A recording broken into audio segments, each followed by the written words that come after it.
যার প্রেমে দিয়েছি এমন, যার নিয়ে দেখি স্বপন, হৃদয় হয় যে ব্যাকুল, সে যে আমার প্রিয় নবী মুহাম্মদ রসূল। সে যে আমার প্রিয় নবী মুহাম্মদ রসূল। যার প্রেমে দিয়েছি এমন, মন ছুটে যাই যার টানে, মরু মদিনার উদ্যানে। মন ছুটে যাই যার টানে, মরু মদিনার উদ্যানে।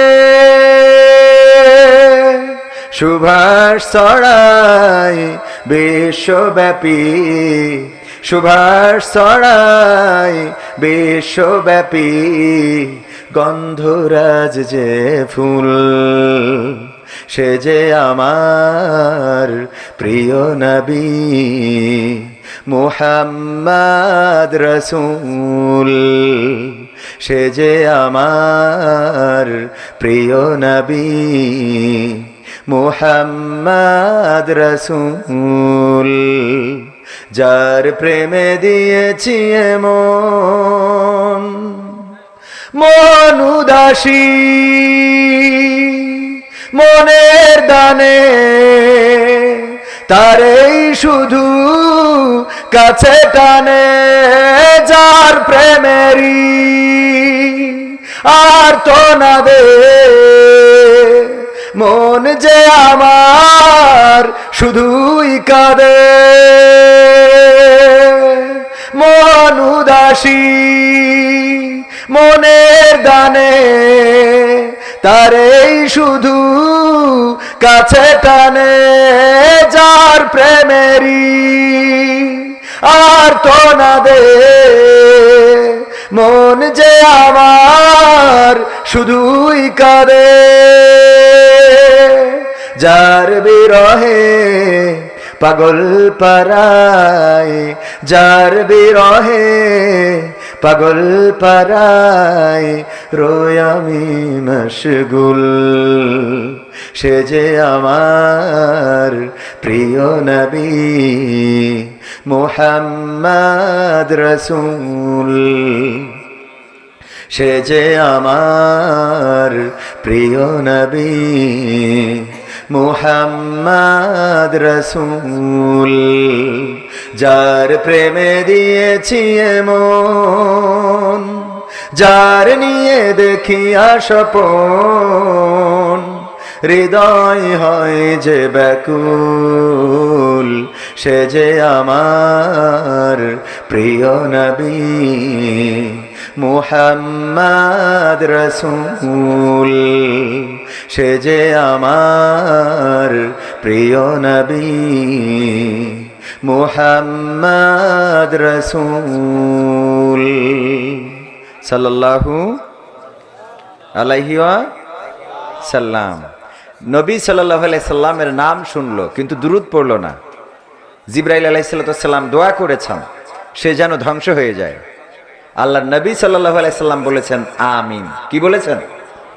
আমিন। আল্লাহর নবী যদি আমিন বলেন তাহলে সেই দোয়া কবুল হয় না, হয় না? বিশ্বাস আছে আপনাদের? আল্লাহর নবী সাল্লাল্লাহু আলাইহি সাল্লামের কাছে আবু হুরায়রা একদিন এসে কান্না করছে। আপনারা জানেন ঘটনাটা, তারপরে স্মরণ করিয়ে দিই যে আল্লাহর নবী আমিন বললে কতটা কাজ হয়ে যায়। আল্লাহর নবী ছিলেন মুস্তাজাবুদ দাওয়া, তিনি যে দোয়া করতেন সেই দোয়া কবুল করতেন কে? মনের মধ্যে ইরাদা, মনের মধ্যে স্বপ্ন দেখলেন, মনের মধ্যে স্বপ্ন দেখলেন যে যদি কাবা ঘরটা যদি কিবলা হতো তাহলে আমার এই মদিনা থেকে একটু সুবিধা হতো যে আমি কাবার দিক মুখ করে নামাজ পড়ছি। মনের মধ্যে কল্পনা জল্পনা করেছেন, স্বপ্নের মধ্যে এঁকে ফেলেছেন যে যদি কাবাটা কোনোভাবে কিবলা হয়ে যেত। আল্লাহ রাব্বুল আলামিন নামাজের মধ্যে ওহী নাজিল করে কিবলা পরিবর্তন করে দিলেন। বলেন সুবহানাল্লাহ। মসজিদে কিবলাতাইন দেখেছেন আপনারা? যারা মদিনায় গিয়েছে তারা জানে মসজিদে কিবলাতাইন এখনো দুইটা কিবলা করা আছে, দুই দিকে মেহরাব করা, ওই উপরের তলায় তাকালে দেখা যায়, উপরের তলায় করে রেখেছে। এটা মসজিদে কিবলাতাইন, যেখানে আল্লাহ নবী মনে মনে কল্পনা করছিলেন যে যদি মক্কাটা হয়ে যেত কোনোভাবে। আবু হুরায়রা কান্না করছেন, আল্লাহ নবী বললেন যে এই সকালে তুমি কান্দো কেন? কইল যে কান্না করছে এই জন্য, মা আমার পিটায় বাড়ি থেকে বের করে দিয়েছে। আল্লাহ রাসূল বললেন, মা তোমাকে মেরেছে এটা নিয়ে আমার কিছু বলার নাই, তোমার মায়ের বিচার করার ক্ষমতা আল্লাহ আমারে দেয় নাই। আল্লাহ রাব্বুল আলামিন কারো মায়ের বিচার করার ক্ষমতা আমাকে রাখে নাই। মা সন্তানকে মেরেছে এটা নিয়ে বিচার করা যাবে না। আবু হুরায়রা তুমি আমার কাছে নালিশ করে কোনো লাভ নাই। আবু হুরায়রা বললেন, ওগো নবী আপনার কাছে নালিশ করেছি বিচার করার জন্য নয়, আপনার কাছে নালিশ করেছি বিচার চেয়ে নয়, আমার মায়ের বিরুদ্ধে নালিশ নিয়ে আসি নাই, আমি এসেছি আপনি যদি একটু দোয়া করতেন তাইলে একটু কাজ হয়ে যেত হয়তো। আল্লাহর নবী বললেন, কের জন্য দোয়া করব, কিসের জন্য দোয়া করব? আবু হুরায়রা বললেন, ওগো আল্লাহর নবী আমার মা একজন মুশরিক, আমার মা ঈমান আনে নাই, আমার ঈমান আনাটা পছন্দও করে নাই, আমি ঈমান আনার কারণে আমার মা আমার উপরে ক্ষিপ্ত ছিল। কালকে রাত্রে বাড়িতে যেতে দেরি হয়েছে, মা জিজ্ঞাসা করলো কোথায় ছিলে এত রাত পর্যন্ত? আমি বললাম, ওগো মা আমি ছিলাম নবী মুহাম্মাদের কাছে সাল্লাল্লাহু আলাইহি ওয়াসাল্লাম, তার কাছে আমি ছিলাম। এই কথা শোনার পরে মা ক্ষিপ্ত হয়ে গেল, আমাকে মারা শুরু করলো, পিটাতে পিটাতে এক পর্যায়ে বলল আমার বাড়ি ছাড়তে হবে, যদি নবী মুহাম্মাদকে নবী মানো, আর তা না হলে নবী মুহাম্মাদকে ত্যাগ করতে পারলে আমার বাড়ি থাকতে পারবা। কোনটা করবা, বাড়ি ত্যাগ করবা নাকি নবী মুহাম্মাদের কদম ছেড়ে দিবা? আমি মাকে বললাম, ওগো মা তুমি যদি মারতে মারতে আমাকে মেরেও ফেলো, তুমি যদি বাড়ি থেকে বের করে দাও, এমনকি দুনিয়া থেকেও বের করে দিতে চাও, তবু আমার কোনো আপত্তি নাই, নবী মুহাম্মদ সাল্লাল্লাহু আলাইহি সাল্লামের কদম ছাড়তে পারবো না। এই কথা বলার পরে আরো ক্ষিপ্ত হয়ে মারলেন এবং বের করে দিলেন। আল্লাহর নবী বললেন, এখন কি করতে পারি? নবী যদি দোয়া করতেন আল্লাহ আপনার দোয়াটা শুনবেন, আল্লাহ যেন আমার মাকে হেদায়েত নসিব করে দেয়। আল্লাহর নবী সাল্লাল্লাহু আলাইহি সাল্লাম দুটি হাত তুললেন আর দোয়া করলেন, ওগো রব তুমি দয়া করে আবু হুরায়রার মাকে হেদায়েতের আলো প্রজ্বলিত করে দাও, তার হৃদয়ের মধ্যে নূর ঢেলে দাও। ওগো আল্লাহ তুমি আবু হুরায়রার মাকে দ্বীনের জন্য কবুল করে নাও, ইসলামের জন্য কবুল করে নাও। আবু হুরায়রা দৌড় দিলেন। অন্য সাহাবীরা জানে আবু হুরায়রা রাদিয়াল্লাহু তাআলা আনহু খুবই ভদ্র মানুষ, এত জোরে তো দৌড়ায় না। টান দিয়ে বললেন, ওগো আবু হুরায়রা দৌড়াও কেন? কি হয়েছে তোমার? গোলমাল হয়েছে নাকি? কি ঝামেলাটা কি? কেন দৌড় দিলে?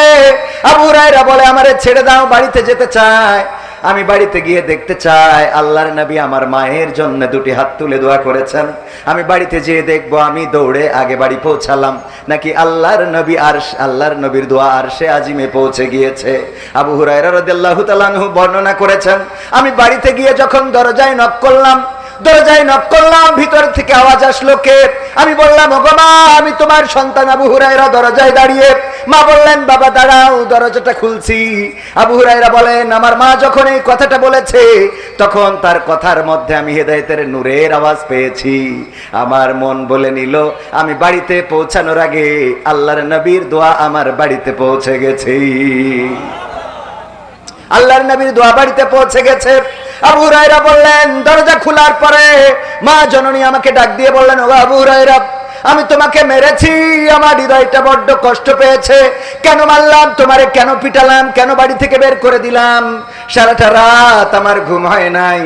আমার মন তো বললো আমি এমন মানুষের কাছে গিয়েছে আমার সন্তান, যেই মানুষের নামে কোনো গীবত, যেই মানুষের নামে কোনো খারাপ কথা, কটু কথা এই সমাজে নাই, যেই মানুষ কোনোদিন কাউকে খারাপ বলে নাই, যেই মানুষ কোনোদিন কাউকে গালমন্দ করে নাই, যেই মানুষ কোনোদিন কাউকে কষ্ট দেয় নাই, গালি দেয় নাই, মারে নাই, পিটাই নাই, ধরে নাই, কারোর সাথে অন্যায় আচরণ করে নাই, এমন একজন মানুষের কদমের কাছে গিয়েছে, কেন তারে মারলাম, আমার অনুশোচনা হয়েছে। ওগো আবু হুরায়রা তুমি নিয়ে চলো তোমার নবী মুহাম্মাদের কাছে, আমি সেখানে যে পড়ে নিতে চাই লা ইলাহা ইল্লাল্লাহু মুহাম্মাদুর রাসূলুল্লাহ সাল্লাল্লাহু। আল্লাহর নবী দোয়া করলেন, কবুল হয়েছে না হয় নাই? আল্লাহর নবী দোয়া করলেন, ওগো আল্লাহ তুমি যদি আবু জাহেল, ওমর, আবু সুফিয়ান, উতবা, সাইবা, মুগিরা এই জাতীয় প্রভাবশালী কোন ব্যক্তিকে ইসলামের জন্য কবুল করে নিতে, তাইলে তোমার ইসলামের মর্যাদাটা বেড়ে যেত। ও আল্লাহ, তুমি এমন প্রভাবশালী কাউকে কবুল করে নাও তোমার দ্বীনের জন্য। আগের রাতে দোয়া করেছেন, পরের দিন মিটিং হচ্ছে, নবী মুহাম্মদকে কে মারতে পারবে, কে তারে কাটতে পারবে, কে তার মাথা থেকে ধর থেকে মাথাটা আলাদা করে দিতে পারবে। ওমর রাদিয়াল্লাহু তাআলা আনহু তরবারিটা উঁচু করে ধরে বললেন, এটা আমি করতে পারবো। সবাই বলল, ওমর ইবনে খাত্তাব, তার সাহস আছে, তার শক্তি আছে, সামর্থ্য আছে। ওগো যুবকেরা, শুনে নাও, ওমর ইবনে খাত্তাব কেমন ছিলেন। নবীর মাথা কাটার মতো অধ্যত্ত সাহস দেখিয়েছিলেন। ওমর ইবনে খাত্তাব ছুটে চললেন, নবীর মাথা কাটবেন। সাহাবীরা খবর শুনে ঘিরে ধরেছেন, কাছে আসতে দিবে না। আল্লাহর নবী সাহাবীদেরকে বললেন, আসতে দাও, জায়গা করে দাও, রাস্তা করে দাও। ওমর রাদিয়াল্লাহু তাআলা আনহু এসে দাঁড়ালেন। আল্লাহর নবী দাঁড়িয়ে ওমর রাদিয়াল্লাহু তাআলা আনহুর বাহুতে ঝাঁকা দিয়ে বললেন, ওগো ওমর, আল্লাহ কি তোমার মনের অবস্থার পরিবর্তন এখনো করে নাই?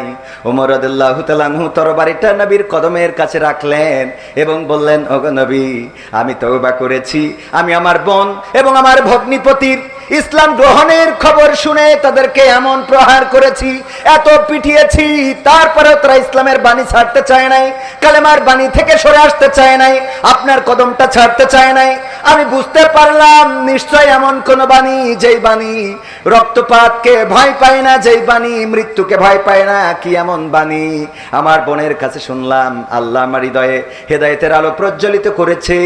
এই তরবারি, যেই তরবারি দিয়ে আপনার গলা কাটতে এসেছিলাম, ওগো নবী, আপনার কদমের কাছে সঁপে দিয়ে বলছি, আজকে থেকে ইসলামের বিরুদ্ধে যে কথা বলবে, ওমরের তরবারি তার বিরুদ্ধে অবস্থান নিবে। দোয়া করেছিলেন কে? আল্লাহর নবী দোয়া করেছেন সাল্লাল্লাহু আলাইহি সাল্লাম। আর কবুল করেছেন কে? আল্লাহ রাব্বুল আলামিন কবুল করেছেন। ওগো আমার ভাইরা, এই জন্য বিশ্ব নবী হযরত মুহাম্মদ সাল্লাল্লাহু আলাইহি সাল্লামের নাম যখন শুনবো তখন কি বলবো? সাল্লাল্লাহু আলাইহি ওয়াসাল্লাম। এই ওয়াজটাই অন্তত মনে রাখেন। বেশি ওয়াজ শোনার দরকার নাই, অল্প ওয়াজ শোনেন, অল্প আমল নাজাতের জন্য যথেষ্ট হবে। অনেক জানি কিন্তু মানি না, এমন আছে না নাই? বলেন, আছে না নাই? অনেক জানে মানে না, অনেক বলে মানে না, অনেক বলে, অনেক ওয়াজ করে, কবির বিন সামাদও তার বাইরে নাকি, ধরা খালি বুঝা যাবে। ঠিক না ভাই? ঠিক। আবু তাহা আদনান আজকে ছাড়াছাড়ি হয়ে গেছে। খুশি তো আপনারা? কম জ্বালালেন না তো।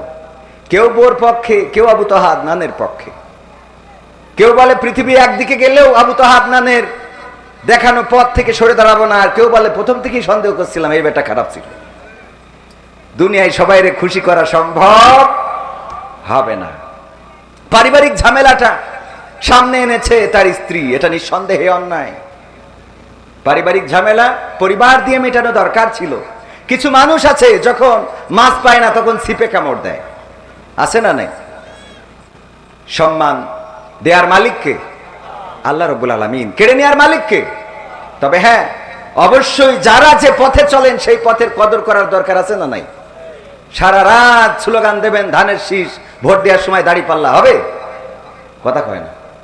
আবার সারাদিন স্লোগান দিলেন দাড়ি পাল্লা, ভোট দেওয়ার সময় ধানের শীষ। এটা নেফাকি। কি ফাঁকি? নেফাকি। আপনি যেটা করবেন সেটা স্পষ্ট ভাবে করেন। আপনি খারাপ কাজটা করলেও সেটা সামনে দাঁড়িয়ে করেন। উপরে বুজুর্গ বুজুর্গ ভাব আর ভিতরে অন্যরকম, এটা করা যাবে? আল্লাহ আমাদের এসব থেকে হেফাজত করুন, বলেন আমিন। সম্মানিত ভাইয়েরা, এলাকার সন্তান, এত করে ওয়াজ শোনানোর কিছু নাই, ওয়াজ যা শোনানোর শোনাবে না। আজমপুর মাঝের পাড়া নতুন মাদ্রাসার উদ্যোগে আজকে 12তম বার্ষিক তাফসিরুল কোরআন মাহফিলের শ্রদ্ধাভাজন সভাপতি জনাব মোহাম্মদ ইসরাফিল হোসেন সাহেব, যিনি সভাপতি মাঝের পাড়া জামে মসজিদ। এছাড়াও নতুন যে মাদ্রাসা হবে, নতুন এখানে একটা মাদ্রাসার পরিকল্পনা করা হয়েছে। যেই মাদ্রাসার উদ্যোক্তা শুধু বলবো না, প্রতিষ্ঠাতা বললেও ভুল হবে না, নিজের জমি বিক্রি করে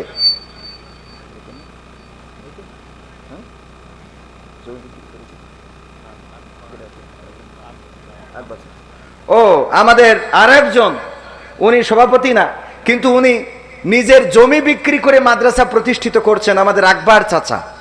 আমি তো এলাকার, কিন্তু সবার আবার ভালো করে চিনিও নেই, এজন্য একটু ঝামেলা। তো সভাপতি সাহেব আছেন স্টেজে, এছাড়া আজকে ওনাকেও আমি একটু সত্যি কৃতজ্ঞতা জ্ঞাপন করছি যে জমি বিক্রি করে এই সময় মসজিদের টাকা মেরি দিয়ে জমি কেনার লোক বেশি, ঠিক না বে ঠিক? কমিটি চেঞ্জ হয়েছে আর হিসেব দেবে না, খাতা দেয় কিন্তু হিসেব দেয় না, আছে না নাই? খাতা দেবে, হিসেব দেবে না। তার মানে মসজিদের টাকা নিয়ে জমি কিনে থিয়েছে। ও জমি কিনে সেদিন একজন তো বললো, ভাই মসজিদের টাকা নিয়ে দাদন সাইডে। মসজিদের টাকা নিয়ে সুদ খাওয়ার লোকও আছে না নাই? কারণ অনেক সুদখোর মসজিদের সভাপতি, তো যখন টাকা শর্ট পড়ে তখন ওখানতে পূরণ করে। বুদ্ধি আছে না নাই? আল্লাহর খবর, আল্লাহ ভালো, টাকাতে একটু খারাপ করেছি, কাটাকাটি করে নেও। ওগো আমার ভাইয়েরাম, ও এখনো তো শুরু করে পারিনি। সভাপতিত্ব করছেন ইসরাফিল হোসেন সাহেব, যিনি সভাপতি মসজিদের। এছাড়া আজকে প্রধান মেহমান হিসাবে আলোচনা করবেন হজরত মাওলানা আব্দুল সালাম যুক্তিবাদী বন্ধুবর, বগুড়া থেকে এসেছেন অনেক পথ জার্নি করে। অত্যন্ত দারুণ আলোচক, সমসাময়িক প্রেক্ষাপট নিয়ে খুব ভালো আলোচনা করেন। এবং আমি আর ভাই কয়দিন আগেই মালয়েশিয়া সফর করে আসলাম, ওখানেও আমাদের প্রোগ্রাম ছিল। এছাড়াও ভারত, আরও সৌদিতেও আমরা একসাথে প্রোগ্রাম করেছি। সেই সুবাদে বলা যায় ইন্টারন্যাশনাল খ্যাতিসম্পন্ন বক্তা উনি এসেছেন, ইতিমধ্যে আমার আগেই পৌঁছে গিয়েছেন, যদিও আমার বাড়ির কাছে বাড়ি। আমাদের সঙ্গীত পরিবেশন করেছেন রকি হোসেন, মারুফ হোসেন, এছাড়াও আমার টিমের আরও সদস্যরা ক্যামেরায় রয়েছেন। আজকে আমার ক্যামেরা পার্সন যারা, দীর্ঘদিন পরে দেখা হচ্ছে, অনেক ভালোবাসার মুখগুলো, যারা অনেক পরিশ্রম করে শীতের রাত কানে মাপলা বেঁধে মোটরসাইকেল চালিয়ে দূর দূরান্তে চলে যায় কোরআনের এই বয়ান। যদিও আমার কাছে অত ভালো বয়ান পায় না, ভালো ভালো বক্তাদের বয়ানগুলো সংগ্রহ করে ইউটিউবে ছেড়ে দেয়, যা আপনারা চায়ের দোকানে বসে বসে চা পান করেন আর ভালো করে এই ওয়াজগুলো শুনতে পারেন, ঠিক না বেঠিক? এখানে যারা ওয়াজ শুনছেন হয়তো কিছু শুনবেন, কিছু বাদাম খাবেন, আবার কিছু সময় মার্কেটে যাবেন, কিন্তু ইউটিউবাররা যখন দিয়ে দিবে আপনি আপনার ঘরে বসে সার্চ দিয়ে এই আজমপুরের মাহফিল, পুরা মাহফিল দেখতে পারবেন, শুনতে পারবেন। সুতরাং এই ক্যামেরার গুরুত্ব আছে না নাই? এই জন্য আমি বরাবরই বলি, আমার ইউটিউবার ভাইদের সাথে খারাপ আচরণ করা যাবে না, ওদের সাথে খারাপ আচরণ করবেন না। যদি সম্ভব হয় ওদেরকে দুইটা খাওয়াবেন, সম্ভব হইলে মাহফিল কর্তৃপক্ষ আপনি কয়জনকে এখানে শুনালেন, উনারা তো শোনাবে মিলিয়ন মিলিয়ন মানুষের, বলেন ঠিক না বেঠিক? সুতরাং তাদেরকে একটু সহযোগিতা করবেন, তাদেরকে পারলে একটু বাদাম কিনে দিবেন, তাদেরকে পারলে পেঁয়াজি ভাজা কিনে এনে দিবেন, যে এই নেন আপনারা খান, এটা দিন প্রচারের একটা অংশ হবে। সোয়াব দিবেন কে? আল্লাহ রাব্বুল আলামিন। এই কাজগুলো করবেন। আমার ইউটিউবার ভাইরা অনেক কষ্ট করেন। এছাড়া উপস্থিত আছেন আমার অঞ্চলের পরিচিত অপরিচিত অনেকেই, আমার প্রিয় মুখ, তার মধ্যে অনেক বক্তাও রয়েছেন এখানে যারা খ্যাতিসম্পন্ন মুফাসসিরে কোরআন। বিশেষ করে আমার বন্ধুবর মাওলানা মাহবুবুর রহমান, আমি স্টেজে উঠাইতে চাইলাম, বলল সামনে বসে ওয়াজ শুনবো। উনি আমার উস্তাদ, আমারে ওয়াজ শিখায়, আর সে সামনে বসে আছে। সত্যি আমার কাছে এটা কষ্টের, তারপরে বলল সামনে বসবো। আমার তো কিছু করার নাই। পর্দার অন্তরালে মা বোনেরা রয়েছেন, সাথে আমার বউ আছে। বলছে জায়গা নেই, জায়গা থাকবে কি? আমার বউ নিয়ে আইছে আজকে। মা আসতে চাইলো, তো একটু অসুস্থ, বললাম যে থাক, অসুবিধা নেই, সালাম ভাই বাড়ির বক্তা আর আমি তো আপনার ছেলে, তো বউকে নিয়ে আসলাম, কারণ ওরও হেদায়েতের দরকার আছে না নাই? কথা কয় না, কারণ এখনকার সময়ে বউ হইল বড় ফিতনা। তুই চলি গেলি আর একদিকে চলি যাচ্ছে, কথা কয় না। এই জন্যই সাথে রাখার দরকার আছে না নাই? গদ খালি আর খবরদার কারণ নিয়ে যাবেন না, বউ নিয়ে যাবেন। হ্যাঁ, রাজি তো? ওই যে যাদেরকে নিয়ে যান ওদের নিয়ে যাবেন না, নিয়ে যাবেন কি? বউ নিয়ে যাবেন। আল্লাহ তৌফিক দিন, বলেন আমিন। সবাইকে অন্তরস্থল থেকে সালাম জানাচ্ছি, আসসালামু আলাইকুম ওয়া রাহমাতুল্লাহ। আল্লাহর শুকরিয়া আদায় করছি যে মহান রব আজকে এত সুন্দর একটা পরিবেশ করে দিয়েছেন। এই মাস অনেকেই আশঙ্কা করেন এই মাসে বৃষ্টি হবে, কিন্তু সুন্দরই পরিবেশ করে দিয়েছেন কে? সেই রবের শুকরিয়া আদায় করে সবাই পড়ছি আলহামদুলিল্লাহ। আল্লাহর শুকরিয়া আদায় করে শেষ করা যাবে? আল্লাহ রাব্বুল আলামিন যে নিয়ামত দিয়েছেন, আহারে মাঝে মাঝে চিন্তা করি কত কি তুমি দিলা। ডাক্তার হাসপাতালে গেলে বোঝা যায় যে আমাদের এর মধ্যে কি আছে কি নাই। একটা জিনিস নষ্ট হইলে বুঝবেন যে কি হারাইলেন, নষ্ট না হওয়া পর্যন্ত কেউ বোঝে, কথা কয় না, বোঝে। একটা কিছু হারাইলেই বুঝবেন। চোখ একটা একটু বাঁকায় গেলেই নামটা আর কবির বিন সামাদ থাকতো না, বলতো টেরা কবিরের বাড়ি যাওয়া নাকি, ঠিক না বে ঠিক? কানটা একটু কালা হইলেই বলতো কার বাড়ি যাবা, কালা কবির। চোখ একটা কানা হইলে বলতো কানা কবির। পা একটা একটু 1 ইঞ্চি খাটো হইলে একটু আপ ডাউন করে হাঁটলেই বলতো খুড়া কবির। ঠিক না বে ঠিক? যে আল্লাহ এত সুন্দর করে বানাইলেন, হাত দিলেন, পা দিলেন, চোখ দিলেন, কান দিলেন, দেখার শক্তি দিলেন, আর না চাইতেই অনেকের বউ দিয়ে দিয়েছে। বলেন সুবহানাল্লাহ। বউ আছে না নাই? কার কার আছে দেখি হাত উঁচু করেন। লজ্জা করছে? বউ আছে গর্ব করবেন, দেখি হাত তোলেন। বউ যদি দুটো থাকে তাহলে ডবল গর্ব। হ্যাঁ, আজকে এটা বলা যাবে না, আজকে সামনাসামনি, অন্যদিন বলবান। এই সম্বন্ধে ওয়াজ অন্যদিন হবে। আজ বলে অশান্তি বাড়াই লাভ নেই। বিয়ে করেননি কারা কারা হাত উঁচু করেন। এত কম অবিবাহিত এই অঞ্চলে। আল্লাহ, আমার মাহফিলে অবিবাহিত লোক বেশি আসে, কিন্তু এই অঞ্চলে দেখছি বিবাহিত। আমার অঞ্চল তো, এলাকার বন্ধু বান্ধব বলছে ওরা শোনে কিনা, এরকম না? যাই হোক, যারা বিয়ে করেননি শীত আসার আগে আল্লাহ সবাইকে তৌফিক দিন। বলেন আমিন। এই আমিন এত আসতে বললেন, বলেন আমিন। বিয়ে করা খারাপ কাজ না ভালো কাজ? আল্লাহর নবী সাল্লাল্লাহু আলাইহি সাল্লাম বিয়েকে প্রমোট করেছেন। বিয়ে করার জন্য শুধু উদ্বুদ্ধ করেন নাই, আল্লাহর নবী সাল্লাল্লাহু আলাইহি সাল্লাম নিজেও ঘটকালি করেছেন। এমন আছে না নাই?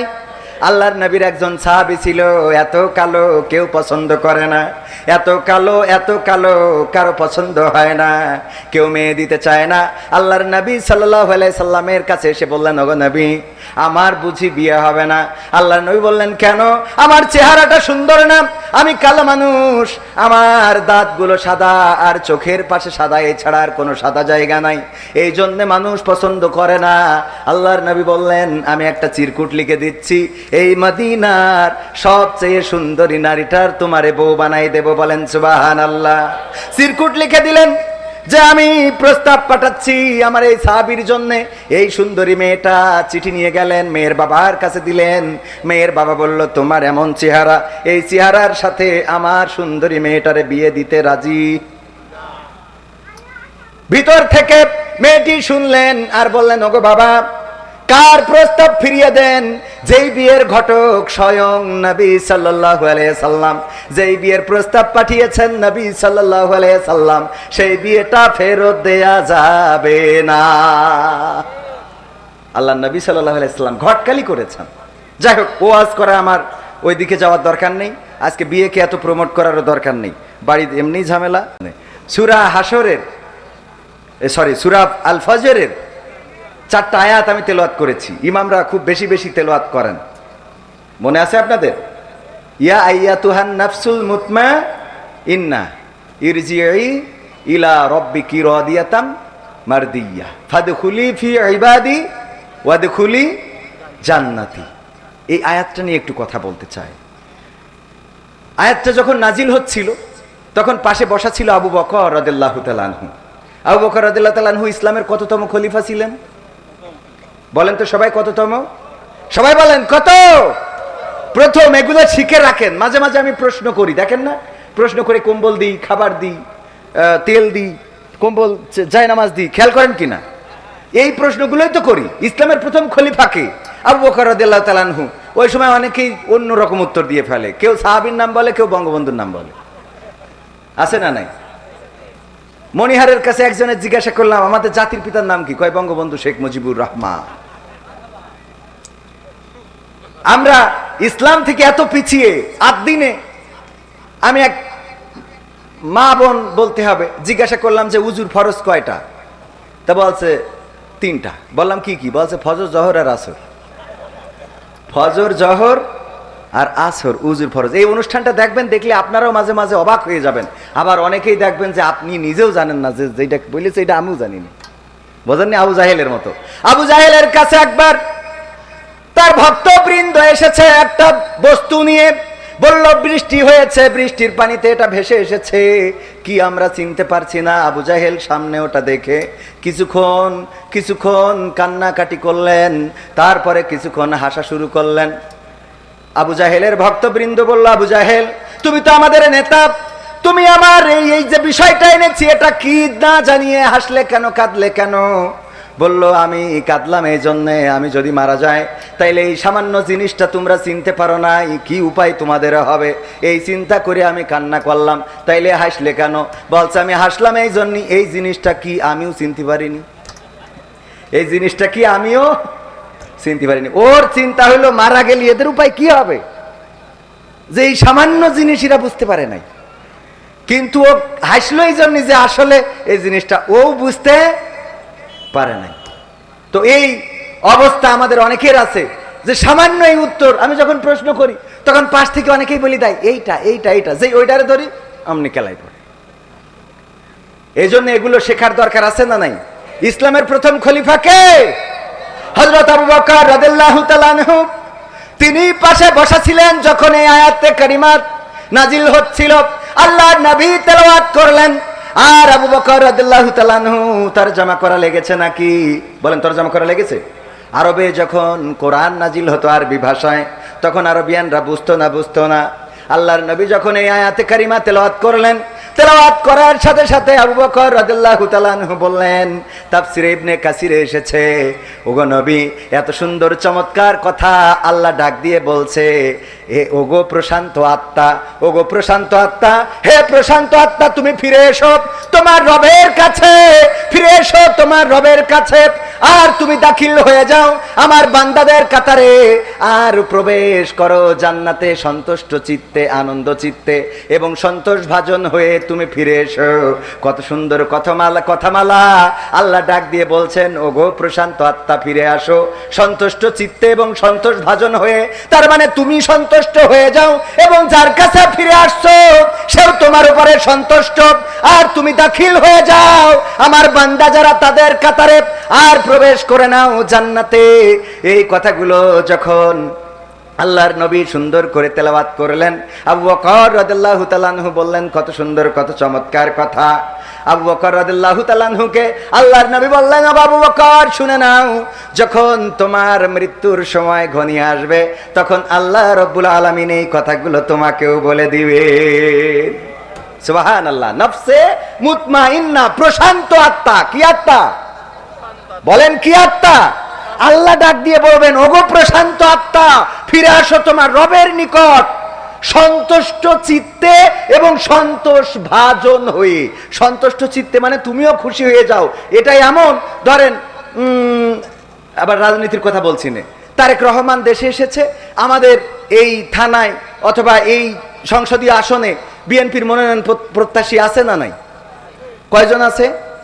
একাধিক ব্যক্তি, 2 বা 3 জন আছে না নাই?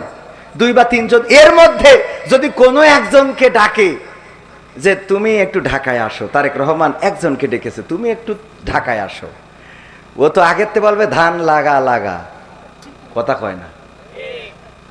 আর যদি বলে সন্তুষ্ট চিত্তে এসো, সন্তুষ্ট থেকো, অসুবিধে নেই, আমিও তোমার পরে সন্তুষ্ট আছি, একটু ঢাকায় আসো, যদি এই কথা বলে খুশি হবে না? হবে না?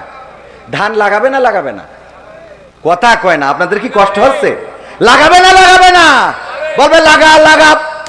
হ্যাঁ, এটা বলবে, বলে চলে যাবে ঢাকায়। ও আমার ভাইয়েরা, এই যদি একটা মনোনয়নের জন্য যদি এত খুশি হয়, একটা নমিনেশনের জন্য যদি একটা মানুষ এত খুশি হয়, শুধু যদি ডাকে যে তুমি আসো, খুশি থেকো, আমি তোমারে খুশি করে দেব, আমি তোমার উপরে খুশি আছি, মানুষ যদি মানুষকে বলে তাইলে যদি খুশি হয়ে যায়, আল্লাহ যদি কোনো বান্দাকে বলে তার খুশিটা কেমন হওয়া উচিত চিন্তা করেন। আল্লাহ বলছে, ওগো আমার বান্দা ফিরে এসো তোমার রবের কাছে, এসো তোমার রবের কাছে, যেই রবের জন্য তুমি তাহাজ্জুদের নামাজ আদায় করেছো, যেই রবের জন্য তুমি জায়নামাজ ভিজিয়েছো, চোখের অশ্রু ফেলেছো, সেই রবের কাছে ফিরে আসো, যেই রবের জন্য গোটা রমাদানের মাস রোজা রাখতে, না খেয়ে থাকতে, ইফতারটা সামনে নিয়ে বসে থাকতে, যতক্ষণ আজান দেয় নাই ততক্ষণ পর্যন্ত তুমি খাবার খাও নাই, পানি পান করো নাই, যেই রবের জন্য, সেই রব আমি তোমাকে ডাকছি, তুমি ফিরে আসো আমার কাছে সন্তুষ্ট চিত্তে এবং সন্তোষ ভাজন হয়ে, আর দাখিল হয়ে যাও আমার বান্দাদের কাতারে, প্রবেশ করো জান্নাতে। এই কথাটা যাদের জন্য আল্লাহ বলবেন, এদের থেকে ভাগ্যবান আর কেউ কি থাকতে পারে? বলেন, আর কেউ থাকতে পারে? যখন আমাদের কেউ থাকে না তখন থাকেন কে? যখন আমাদের কেউ দেখে না তখন দেখেন কে? যখন আমাদের কেউ খোঁজে না তখন খোঁজেন কে? আল্লাহর নাম নিতে যদি কষ্ট হয় দরকার নাই, যে আল্লাহ ছাড়া বিপদ উদ্ধার হয় না। মনিরুল ডাক্তার সাহেব স্টেজে আছে। মনিরুল ডাক্তার সাহেব আমার সাথে এসেছে, হঠাৎ অসুস্থতা। যদি মনিরুল ডাক্তারের কাছেও যেতে চান, পাল্লায় যাইতে সময় লাগবে না? লাগবে না? যদি কলটা দিতে চান, ফোনটা ধরাইতে সময় লাগবে না? লাগবে না? কলটা সে রিসিভ করবে, ঘুমে আছে না জেগে আছে জানেন না। ডাক্তারের কাছে ফোন দিয়ে হয়তো ফোনেও না পাইতে পারেন, কিন্তু গভীর রাতে পেটের মধ্যে ব্যথা শুরু হয়েছে, চিৎকার করে আল্লাহরে ডাকলে শোনার জন্য কি সময় লাগে নাকি? কথা কয় না, সময় লাগে? আল্লাহরে ডাকলেন, আল্লাহ, ওগো আল্লাহ, পেটের যন্ত্রণায় বাঁচি না, তুমি কোথায় আল্লাহ? আল্লাহ রাব্বুল আলামিন এমন দয়া, ডাকার মতো যদি ডাকতে পারেন আল্লাহ রাব্বুল আলামিন আপনার যন্ত্রণা কমিয়ে দিবেন। ডাকার মতো যদি ডাকতে পারেন আল্লাহ আপনার অভাব দূর করে দিবেন। ডাকার মতো যদি ডাকতে পারেন আল্লাহ রাব্বুল আলামিন আপনার সমস্যা সমাধান করে দিবেন। বলেন সুবহানাল্লাহ। আল্লাহর এই ক্ষমতা আছে না নাই? বলেন আছে না নাই? আল্লাহকে ডাকলেন কে? আদম আলাইহিস সালাম বললেন, রব্বানা যালামনা আনফুসানা ওয়া ইল্লাম তাগফির লানা ওয়া তারহামনা লানাকুনান্না মিনাল খাসিরিন। ওগো আল্লাহ, ওগো রব, আমি তোমারে ডাকছি, আমি আমার উপরে জুলুম করেছি, তুমি আমারে ক্ষমা করো, তুমি আমার উপরে দয়া করো, রহম করো। আল্লাহ শুনেছে না শোনে নাই? আল্লাহর ডাকলেন কে? ইউনূস আলাইহিস সালাম যখন মাছের পেটের মধ্যে ঢুকে গেল, আহারে পৃথিবীর কোন মানুষ খবর পাইল না, নৌকা থেকে ফেলে দেওয়া হলো, পানির মধ্যে পড়ে গেল, মাছটা গিলে নিয়ে চলে গেল। ওই মাছের পেটের অন্ধকারের মধ্যে, পানির অন্ধকারের মধ্যে এবং রাতের অন্ধকারের মধ্য থেকে যখন চিৎকার করে বলল, লা ইলাহা ইল্লা আনতা সুবহানাকা ইন্নী কুনতু মিনাজ জালিমিন। আমার আল্লাহর ডাকার পর আল্লাহ ডাকে সাড়া দিয়েছেন না দেয় নাই? বললেন, ওগো রব, আমি আমার উপরে জুলুম করেছি, তুমি পুত পবিত্র, তোমার মতো বড় পবিত্র আর কেউ নাই, আমি আমার উপরে জুলুম করে ফেলেছি, আল্লাহ তুমি আমারে ক্ষমা করো, দয়া করো, তুমি ছাড়া উপায় নাই। আল্লাহ রাব্বুল আলামিন ইউনূস আলাইহিস সালামের দোয়াটা শুনলেন আর মাছের পেটের মধ্যে যন্ত্রণা বাড়িয়ে দিলেন। আর মাছ আবার যেখান থেকে নিয়ে এসেছিল সেখানেই দিলেন না, বরং এমন জায়গায় তার ল্যান্ড করে দিয়ে আসলেন, এমন এয়ারপোর্টে নামাই দিয়ে আসলেন যেখানে নিরাপদ। বলেন সুবহানাল্লাহ। শুনেছেন না শোনে নাই? যখন নদীর পাড়ে মুসা আলাইহিস সালাম, সাহাবীরা বলল, ওগো মুসা, বিপদে পড়ে গেলাম তোমার পরে ঈমান আনার কারণে, আর তো কোনো উপায় নাই, আর কোনো রাস্তা নাই, এখন সামনে মারব পিছনেও মারব, আমরা এমন জায়গায় আটকে গেছি, এমন চিপাগলিতে, যদি বের হতে চায় ফিরাউনের বাহিনী তারা আমাদেরকে অ্যাটাক করবে, তাদের ঘোড়ার পদতলে পিষ্ট হয়ে মারা যাব। আর যদি আগাইতে চায় তাইলে এই সাগরের সমুদ্রে চুবানি খেয়ে মারা যাব। এখন বলো মুসা কি করব? আল্লাহর নবী মুসা আলাইহিস সালাম নিশ্চিন্ত ছিলেন, হতাশ হলেন না, বরং তিনি জানেন যে আল্লাহ রাব্বুল আলামিন আছেন। নফসে মুতমাইন্না তো এরকমই হয়, বিপদে পড়লেও হতাশ হয় না। নফসে মুতমাইন্না হলো মুসিবত যতই আসুক ফাঁসির রশিতে ঝুলানো হবে, ডাক দিয়ে সন্তানকে বলে, ওগো আমার কলিজার টুকরা, বড় ফাঁসির কাষ্টে তো ঝুলবো, লুঙ্গি পরে যাব নাকি পাঞ্জাবি পরে যাব এটা বলে। ওগো আমার ভাইয়েরা এটা বলে না, আমার ফাঁসি দেবে এখনো, দেখো বাঁচাইতে পারবা কিনা, বলে নাকি? নফসে মুতমাইন্না বোঝেন তো? নফসে মুতমাইন্না প্রশান্ত আত্মা, আল্লাহর পরে এতটাই নির্ভর যে মৃত্যুর আগের দিন পর্যন্ত হাসতে থাকে। কথা কয় না? দেখেননি কোরআনের পাখি মৃত্যুর আগের দিনও এমন হাসি দিয়েছেন যেন এক ফালি চাঁদ হেসেছে। আহারে 13টা বছর কারাগারে মুখের মধ্যে মলিনতা কি ছিল, কিন্তু এখন যারা আছে বের করলে মনে হয় এখনো 13 মাস হয় নাই, তাও চেহারার দিকে কি তাকানো যায়? কথা কয় না? যায়, তাকানো যায় না। কারণটা কি? কারণটা হলো তাদের আল্লাহর প্রতি কনফিডেন্স নাই, আত্মবিশ্বাস নাই। আল্লাহর প্রতি তাদের বিশ্বাস না থাকার কারণে ওরা নফসে মুতমাইন্না হইতে পারে নাই। এই জন্য দুশ্চিন্তা আছে না নাই? কথা কয় না? দুশ্চিন্তা আছে না নাই? আর নফসে মুতমাইন্না তারা জানে বেঁচে আছি মানে আল্লাহ আছে, মরে গেলেও কে আছে, জেলে থাকলেও কে আছে, বাইরে থাকলেও কে আছে, মাঠের মধ্যে যদি যান তাও আল্লাহকে পাওয়া যায় না, যায় না, সিজদায় যদি ডাকেন আল্লাহকে পাওয়া যায় না, যায় না। আপনি যেখানে যে অবস্থায় থাকেন, ও আমার যুবকেরা, প্রেমের জন্য ঘুরে বেড়ায়, ভালোবাসার জন্য ঘুরে বেড়ায়, গদখালি যায়, ওই পার্কে ঘুরে বেড়ায়, ফুল নিয়ে কত মানুষের আহারে কত বড় কাঙাল, প্রেমের জন্য কত কি করে, ওই যে প্রেমে সাকসেস হইতে যে ঢাকায় ছাত্র দলের একজন নেতাকে হত্যা করেছে, দেখেছেন না দেখেন নাই? হত্যা করার সাথে সাথে ধারণা করা হয়েছিল হয়তো রাজনৈতিক কোন হত্যা হতে পারে, কিন্তু আহারে ঘটনাটা কি বের হলো, একজন নারীর জন্য তার জীবনটা দিতে হলো। মিন্নির মতো ঘটনা ঘটেছে, বরগুনার মিন্নির নাম আপনাদের মনে আছে না নাই?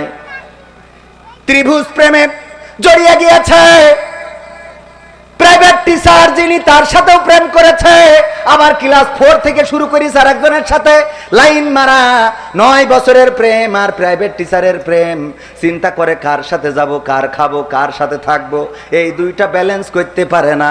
আগের প্রেমিকরে বলিছে নতুন ডারে দুনিয়াতে সরাই দাও, যাতে অন্তত আমি সিদ্ধান্ত ভালোভাবে নিতে পারি। আহা, একটা মায়ের কোল খালি করে দিল, খালি সিদ্ধান্ত নেবে যে ও নেই, আমার আর টেনশন নেই, এখন যেটা এইটার সাথে চলবে। লোকজন আগে আসতে বলবো, আসবে না ওকে আবার, যা বলার সিরকুট দিয়ে বলবেন, ওয়াজের মধ্যে কথা বলা যাবে না, তো সে যতই এলাকা ছেলে হয় সিরকুট দেবেন, এনে পড়বো তারপরে কথা বলবো। ভাইয়ারা আমার, ও আমার ভাইয়ারা, এই মিন্নির মতো ঘটনা ঘটেছে ঢাকায়। তৃতীয় তলায় যে দরজায় নক করেছে, কিন্তু পরিকল্পনা তো তাদের, এবং নারীদের পরিকল্পনা অত্যন্ত জঘন্য, নারীরা শেষ করে দিতে পারে। আদম আলাইহিস সালামকে জান্নাত থেকে বের করেছে, জান্নাত থেকে বেরোতে হয়েছে, যদি আল্লাহর পরিকল্পনা ছিল, তবুও আমাদের হাওয়া আলাইহিস সালাম শয়তানের ওয়াসওয়াসায় পড়ে গিয়েছিল, বলেন ঠিক না বে ঠিক? আমাদের আদি মাতা শয়তানের ওয়াসওয়াসায় পড়ে গেলেন, আর আদম আলাইহিস সালামকেও সেই গন্ধক ফল খাওয়ালেন। এর বিনিময়ে কি হয়ে গেল? লজ্জাস্থান থেকে কাপড় সরে গেল, জান্নাতের কাপড়গুলো আল্লাহ রাব্বুল আলামিন কেড়ে নিলেন, তারপরে জান্নাত থেকে দুনিয়ায় পাঠিয়ে দিলেন। ওগো আমার ভাইয়েরা, এই জন্য নারীদের ষড়যন্ত্র থেকে নিজেদেরকে আল্লাহর কাছে পানাহ চাইবেন, যদি সে বউ হয় পানাহ চাইবেন কার কাছে? বারবার দোয়া করবেন, রব্বানা আতিনা ফিদ দুনিয়া হাসানা ওয়া ফিল আখিরাতি হাসানা ওয়া কিনা আযাবান। মুখস্থ আছে না নাই? পড়েন, রব্বানা আতিনা ফিদ দুনিয়া হাসানাতাও ওয়া ফিল আখিরাতি হাসানা ওয়া কিনা আযাবান নার। হে রব, তুমি আমাকে দুনিয়ার কল্যাণ এবং আখিরাতের কল্যাণ দান করো, এবং জাহান্নামের আযাব থেকে রক্ষা করো। আল্লাহর কাছে দুনিয়ার কল্যাণ চাইবেন, আখিরাতের কল্যাণ চাইবেন, সালাতুল হাজত পড়বেন, যত মুসিবতে পড়েন, যত বিপদে পড়েন সালাতুল হাজত পড়বেন, সম্ভব হইলে তাহাজ্জুদ পড়বেন, আল্লাহর কাছে কাঁদাকাটি করবেন। সব মুসিবত থেকে মুক্ত করার মালিক কে? বলেন কে? আল্লাহ মুক্ত করার মালিক। এই মেয়েটা, বর্ষা নামের মেয়েটা কি করলো? মাহির নামের ছেলেটার সাথে প্রেমে মত্ত হয়ে 4 থেকেই প্রেম করে আসছে, 9 বছরের প্রেম। তারে বলেছে যদি এইটারে সরাইতে পারো, জুবাইরকে যদি সরাইতে পারো, জবু বলে ডাকে তার বাবা আদর করে, যদি সরিয়ে দিতে পারো তাইলেই আমি তোমার হব। আহাতও করা হলো, দরজায় নক করলো, দরজাটা খোলো, আমাকে একটু বাঁচাও।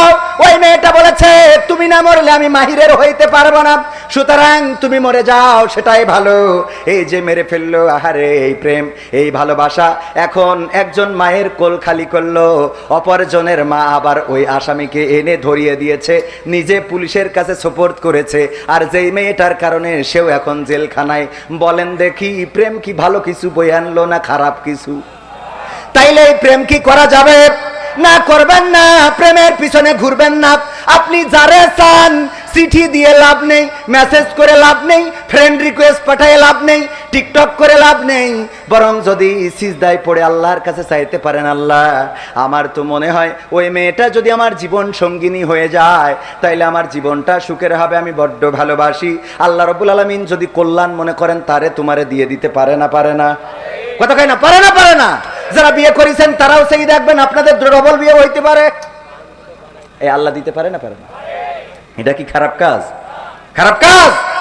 ভাইরা আমার, নফসে মুতমাইন্নার কথা বলছিলাম। প্রশান্ত আত্মা তো এমন। মুসা আলাইহিস সালাম দাঁড়িয়ে আছেন, সাহাবীরা, ওরা মুসা আলাইহিস সালামের সাহাবীরা খুব বেতাড়া ছিল। কি ছিল? বেতাড়া। মানে মুসা আলাইহিস সালাম যদি ওরা বলে সুজা, ওরা যায় বেকা। কোরআনে সব ঘটনা আছে, সূরা বাকারা, এটা তো ওই ওই ঘটনাকে কেন্দ্র করেই বলছে যে গরু কুরবানি দিতে বলিছে। তা বলছে সেই গরু ছোট হবে না বড় হবে? তা বলছে যে মাঝারি জুতির। আল্লাহর কাছে শুনে নিয়ে বলছে মাঝারি জুতির। বলছে কালার কি হবে? এবার বলছে কালার এই হবে। বলছে তা গায়ে হবে না এড়িয়ে হবে? প্রথম কথায় যদি একটা গরু এনে জবাই করে দেয় তাহলে বলে মিটে যায়। কিন্তু এত বেতাড়া ছিল, মানে ওই জিজ্ঞেস করতে করতে আল্লাহ এমন করে দিয়েছে যে সেই গরু খুঁজি পায় কষ্ট। এই জন্য নবী সাল্লাল্লাহু আলাইহি সাল্লাম একবার সাহাবীদের বললেন, যেই ব্যাপারে আল্লাহ কিছু বলেন নাই সেই ব্যাপারে তোমরাও চুপ থাকো, মুসা আলাইহিস সালামের উম্মতের মতো হইও না। কত সুন্দর কথা। যে ব্যাপারে আল্লাহ কিছু, আমাদের কিছু কাজ আছে, আমাদের ফতোয়া জানার দরকার খুব। বলছে হুজুর, ওয়াজ শুনে বাড়ি যাওয়ার সময় আমার ভাই আবার একটু পায়খানা লাগিল, তো মাঠে পায়খানা ফিরে, ওই সময় তো পানি নেই, তা না শুইছে, তো খেজুর গাছতে রস পেড়িয়েছে, পরের গাছের অবশ্যই ওইটা ঝেড়িয়ে আমরা আবার খেয়েতে বাড়ি আইছি। এতে কি মানে ও যে সুচি নিয়ে জন্য কি গুনাহ হবে? কোয়ানে দড়ি কোয়ানে লাগাতে খাইছিস চুরি করে, তুই শুচিছিস কি না শুচিস ও দিয়ে চিন্তা করলাম। মানে আর এখন ফতোয়ার বাক্স নিয়ে বিভিন্ন হুজুর বসে, মুরগি জবাই করিছে, তো মুরগি জবাই করতে যে পশ্চিম মুখ চিনতে পারিনি উত্তর মুখ, এটা খাওয়া যাবে কেন? তো এত টেনশন করার দরকার আছে? কথা কয় না। আপনি কোনো হোটেলে গেছেন, যে সুজা চুপচাপ ঢোকবেন, খাবেন, চলে আসবেন। গরুর মাংস না কুত্তার মাংস না মুরগির মাংস অত চিন্তা করার দরকার নেই। আপনি খাইছেন, চলে আইছেন। যদি শুকরের মাংস হয় আপনার জন্য কোনো অসুবিধা নেই, কিন্তু যদি সন্দেহ পোষণ করেন গরুর মাংস হইলেও খাওয়া যাবে না। কথা কি বুঝতে পারিছেন? এত পেছানোর দরকার আছে? মুসা আলাইহিস সালামের সাহাবারা ছিল খুব বেতাড়া, ওরা আল্লাহর কাছে সিজদা করবে না। এই জন্য আল্লাহ বললে একটা গেট বানাও, এমন গেট জানে ঢুকতে গেলে মাথা নিচু করা লাগে। গেট বানাইছে, বলছে মুসা আমাকে তো চেনো না, পা আগে ঢুকাবো, পা ঢুকাই তারপর গুলাই উঠা মতো, গুলাই ঢুকা মতো পা আগে পুড়িয়ে দিয়ে তারপর, মানে কত বেতাড়া। ওরা নদীর পাড়ে দাঁড়ায় বলছে আমরা প্রথমেই কইছিলাম না যে এর থেকে ফিরাউন ভালো, এখন এমন জায়গায় এনে দাঁড় করাইছ, এখন হয় সুবানি খাবো না ওখানে মরবো। মুসা এবার তো বিপদে ফেললে, আমরা বলো মানতে পারছি না। ওরা কাছাকাছি আসলি বলো কুবাকুবি নিজেদের মধ্যে বাঁধবে। আল্লাহর নবী মুসা আলাইহিস সালাম প্রশান্ত আত্মার অধিকারী ছিলেন, নফসে মুতমাইন্না। এত প্রশান্ত, কিছুই বললেন না, চুপচাপ আল্লাহর অপেক্ষায় ছিলেন। আল্লাহ রাব্বুল আলামিন বললেন, মুসা কি সমস্যা? ও গো আল্লাহ, নদীর পাড়ে তো দাঁড়ায় আছি, পার হইতে হবে, কি করব? আল্লাহ বললেন, হাতে কি লাঠি? এই লাঠি দিয়ে কি করো? ছাগলের পাতা পেড়ে খাওয়াই। আমি মাঝে মাঝে রাস্তার দিকে পাথর সরিয়ে দিই। আল্লাহ রাব্বুল আলামিন বললেন, ওই লাঠি দিয়েই বাড়ি দাও নদীর উপরে। মুসা আলাইহিস সালাম বললেন, বাড়ি দিলে কি হবে? এটা বলেন নাই, বলেছেন আর বাড়ি দিয়েছেন, রাস্তা বানিয়ে দিয়েছেন কে? জোরে বলেন কে? আল্লাহ রাস্তা বানাই দিলেন কয়টা? 12টা গোত্রের জন্য 12টা রাস্তা পার হয়ে গেল মুসা আলাইহিস সালামের সাহাবীরা। ও আমার ভাইরা, এই ঘটনা এই পর্যন্তই থাক। এরপরে ইব্রাহিম আলাইহিস সালামের আগুনে ফেলা হবে। চড়ক গাছে উঠানো হলো, রশি বাঁধা হলো, টানা শুরু করেছে। টানতে টানতে টানতে টানতে ফেলে দিবেন আগুনের মধ্যে। যারা টানে তাদের মধ্যে নিজের জন্মদাতা পিতাও ছিল না, ছিল না? ইব্রাহিম আলাইহিস সালাম ভয়ে বলল, নমরুদ আমার ভুল হয়েছে, প্লিজ আমাকে ক্ষমা করেন। বলেছে? বলেন বলেছে? বলেন আই নফসে মুতমাইন্না তো এইটাই। কোনো কিছুই বললেন না, চুপচাপ রয়েছেন। টানো বাবা টানো, নমরুদ টানো, তোমার যত মন্ত্রী প্রতিমন্ত্রী আছে সবাই ধরে টানো, কোনো অসুবিধা নাই। ফেরেশতারা আসলেন, এসে বললেন, ওগো ইব্রাহিম আমরা একটু সহযোগিতা করতে চাই। ইব্রাহিম আলাইহিস সালাম বললেন, কেন? বলল, তোমার কষ্টটা আমরা আরশে আজিম থেকে দেখে সহ্য করতে পারি নাই। বলল, আল্লাহ কি তোমাদের পাঠিয়েছে? বলল, আল্লাহ পাঠাই নাই। আল্লাহর কাছে ফরিয়াদ করেছিলাম, আল্লাহ যদি একটু সাহায্য করতে পাঠাতে সাহায্য করে দিতাম। আল্লাহ বলল, যাও যাও, তবে যে আমার ইব্রাহিমের কাছে আগে শুনবা সে সাহায্য চাই কি চায় না। যদি সাহায্য করতে বলে করবা, যদি না করতে বলে তাইলে চলে আসবা। ইব্রাহিম আলাইহিস সালাম বললেন, ওগো ফেরেশতারা তাইলে ফিরে যাও সেই আল্লাহর কাছে, যেই আল্লাহ তোমাদের থেকে আমার মনের অবস্থা আরো ভালো জানেন। সুবহানাল্লাহ বলবেন না? তোমাদের থেকে আমার আল্লাহ আরো ভালো জানেন। তোমরা মনের অবস্থা কি জানো? আল্লাহ তো দেখে আমার মনে কি হয় কি না হয়। আল্লাহ রাব্বুল আলামিন কি করলেন? ইয়া নারু কুনি বারদাও ওয়া সালামান আলা ইব্রাহিম। আল্লাহ বললেন, ওগো আগুন, তুমি আমার ইব্রাহিমের জন্য ঠান্ডা আরামদায়ক এয়ার কন্ডিশনের মতো হয়ে যাও। আগুন ফুলবাগান হয়ে গেল। এটাই হলো নফসে মুতমাইন্না, এটাই হলো নফসে মুতমাইন্না। আল্লাহ রাব্বুল আলামিনের প্রতি যার আত্মা সন্তুষ্ট হয়ে যায়, আর আল্লাহ রাব্বুল আলামিন যে আত্মার প্রতি সন্তুষ্ট হয়ে যায়। আইয়ুব আলাইহিস সালাম রোগে ভুগতে লাগলেন, সন্তান মারা গেল, সম্পদগুলো সব শেষ হয়ে গেল, স্ত্রীরা চলে গেল, শুধু রহিম আলাইহিস সালাম ছাড়া। এই অবস্থার মধ্যেও আল্লাহর নবী আইয়ুব আলাইহিস সালাম আল্লাহরে ডাকা ছেড়ে দিলেন না। এটা বললেন না, ওগো আল্লাহ তুমি আমারে কেন রোগ দিলা, আমি তো সারাদিন তোমার জিকির করি। এই কথা একবারও বলেন নাই, একবারও এমন কথা উচ্চারণ করেন নাই। অসুস্থর পরে অসুস্থ, গায়ে ঘা হতে হতে পোকা হয়ে গেল, পোকাগুলো গা থেকে ঝরে ঝরে পড়ে।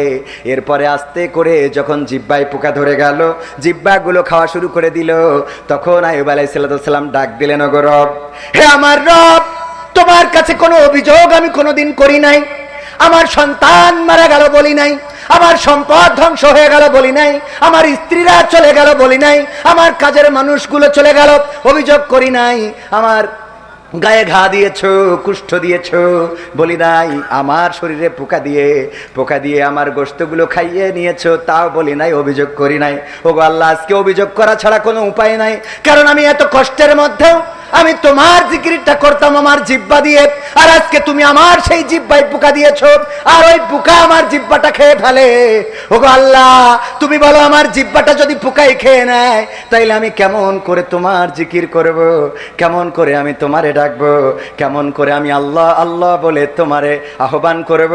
ওগো রব, তুমি আমার সমস্ত শরীরে পোকা দাও, শুধু জিহ্বাটা অক্ষত রেখে দাও। বলেন আল্লাহু আকবার। আল্লাহ রাব্বুল আলামিন বললেন, ওগো আইয়ুব, আমার পরীক্ষা নেওয়া শেষ, তোমার আর দুশ্চিন্তার কারণ নাই, সব ফিরিয়ে দিলাম। সুবহানাল্লাহ। ফিরিয়ে দিলেন কে? আল্লাহ আবার সব ফিরিয়ে দিলেন। সম্পদের জায়গায় চলে আসলো, সন্তান স্ত্রী সব চলে আসলো, শরীর আবার আগের মতো ভালো হয়ে গেল। এটাই হলো নফসে মুতমাইন্না। আপনি কষ্ট পান, দুঃখ পান, রোগে থাকেন, শোকে থাকেন, ডাকবেন কাকে? দূর করার মালিককে। আমার মা আসে নাই, আমার মা থাকলে সত্যতা যাচাই করতে পারত। আমি আপনার এলাকার সন্তান, এই অঞ্চলে এই পথেই বাইসাইকেল চালিয়ে বড় হয়েছি। পাল্লা মোকামতলা দাখিল মাদ্রাসার ছাত্র আমি, অনেকেই চেনেন। আমার রবিউল চাচা আছেন, ডাক্তার রবিউল চাচা, আব্বার সাথে ঘুরে বেড়াতেন। আব্বা মারা যাওয়ার পরে আমার মা পরের বাড়িতে কাজ করার মতো ভূমিকাও রেখেছেন, মানুষের কাছে হাত পেতেছেন, কিন্তু ধৈর্য হারা হন নাই। মানুষের কাছে গিয়েছেন। বাবা মারা যাওয়ার পরে একের পর এক বিপদ আসতেই থেকেছে। বাবা মারা যাওয়ার পরে আবার 2 বছর পরে আমার ভাগ্নি মারা গেল। আমার মায়ের সমস্ত গায়ে কুষ্ঠ রোগ দেখা দিল, সমস্ত শরীরে ঘা। এই ঘা নিয়ে আমাদের এমপি ছিল মুহাদ্দিস আবু সাইদ সাহেব রাহিমাহুল্লাহ, উনার কাছে গিয়েছিলেন সহযোগিতার জন্য। আল্লাহ এমন একটা পরিস্থিতি আমাদের তৈরি করেছিলেন যে আমি হোটেলে কাজ করা, থালা বাসন মাজা পর্যন্ত করেছি, গার্মেন্টসে কাজ করেছি, আল্লাহর পথ থেকে সরে দাঁড়ায় নাই। যেই মালয়েশিয়ায় পরিশ্রম করতাম, এখন সেই মালয়েশিয়ায় আবার মেহমান হয়ে যে ওয়াজ শোনাই। বলেন সুবহানাল্লাহ। এটা করে দিয়েছেন কে? আল্লাহর প্রতি যদি বিশ্বাস থাকে ঘুরে দাঁড়াবেন, আজ হোক কাল হোক দাঁড়িয়ে দেবেন কে? দাঁড় করিয়ে দিবেন কে? সম্পদ হারিয়ে গেছে, দুঃখ পাওয়ার দরকার নাই। সন্তান হারিয়ে গেছে, দুঃখ পাওয়ার দরকার নাই। একটা সন্তান মারা গেছে, কষ্ট পায়, পরের বার দেখা যায় আল্লাহ যমজ সন্তান দান করে দিয়েছেন। বলেন সুবহানাল্লাহ। দেয়ার মালিক কে? যদি আল্লাহর পরে আস্থা থাকে, যদি আল্লাহর পরে বিশ্বাস থাকে, যদি আল্লাহর পরে তাওয়াক্কুল করেন, নফসে মুতমাইন্না, যদি আপনি সিদ্ধান্ত আল্লাহর সিদ্ধান্তে অটল থাকেন। ইব্রাহিম আলাইহিস সালাম আল্লাহর সিদ্ধান্তে অটল ছিলেন। আল্লাহ বললেন, ইয়া নারু কুনি বারদাও ওয়া সালামান আলা ইব্রাহিম। ওগো আগুন, তুমি আমার ইব্রাহিমের জন্য ঠান্ডা আরামদায়ক হয়ে যাও। এমনি ভাবে যুগে যুগে শুধু নবী পয়গম্বরদের নয়, আল্লাহর নবী আমাদের প্রিয় নবী মুহাম্মদ সাল্লাল্লাহু আলাইহি সাল্লাম হিজরতের রাতে যখন যাচ্ছেন, তখন আশ্রয় নিয়েছিলেন সাওর নামক একটা গুহা, যেই গুহার নাম হলো গারে সূরা, আরবিতে বলে গারে হেরা, সাওর পর্বতের গুহা। আর কুরআন নাজিল হয়েছে কোথায় বলেন? গারে হীরা, হেরা গুহায় গারে হীরা বলে। ওইটা হলো হেরা গুহা, যারা উঠেছেন তারা জানেন। এখন উঠাটা সহজ, ওদিকেও যাব না। আল্লাহর নবী এমন একটা গুহায় আশ্রয় নিয়েছেন আবু বকর রাদিয়াল্লাহু তাআলা আনহুর সাথে। আর বিশ্ব নবী সাল্লাল্লাহু আলাইহি সাল্লাম ওই গুহার মধ্যে যখন আশ্রয় নিয়েছে, পায়ের দাগ দেখে একজন কাফের চিনতে পারতো। ওই পায়ের দাগ দেখে হাঁটতে হাঁটতে হাঁটতে হাঁটতে পৌঁছে গেল ওই গারে সাওরের ওই জায়গায়, সাওর পর্বতের গুহার ওখানে পৌঁছে যাওয়ার পরে তারা কথোপকথন করছে, পায়ের দাগ তো এখানেই শেষ হয়েছে, নিশ্চয় এই গুহার মধ্যে আশ্রয় নিতে পারে। আবু বকর রাদিয়াল্লাহু তাআলা আনহু বললেন, ওগো নবী, আর কোন রাস্তা খালি রইল না, আর কোন রাস্তা বাকি রইল না। আল্লাহর নবী বললেন, আবু বকর কেন এমন কথা বললে?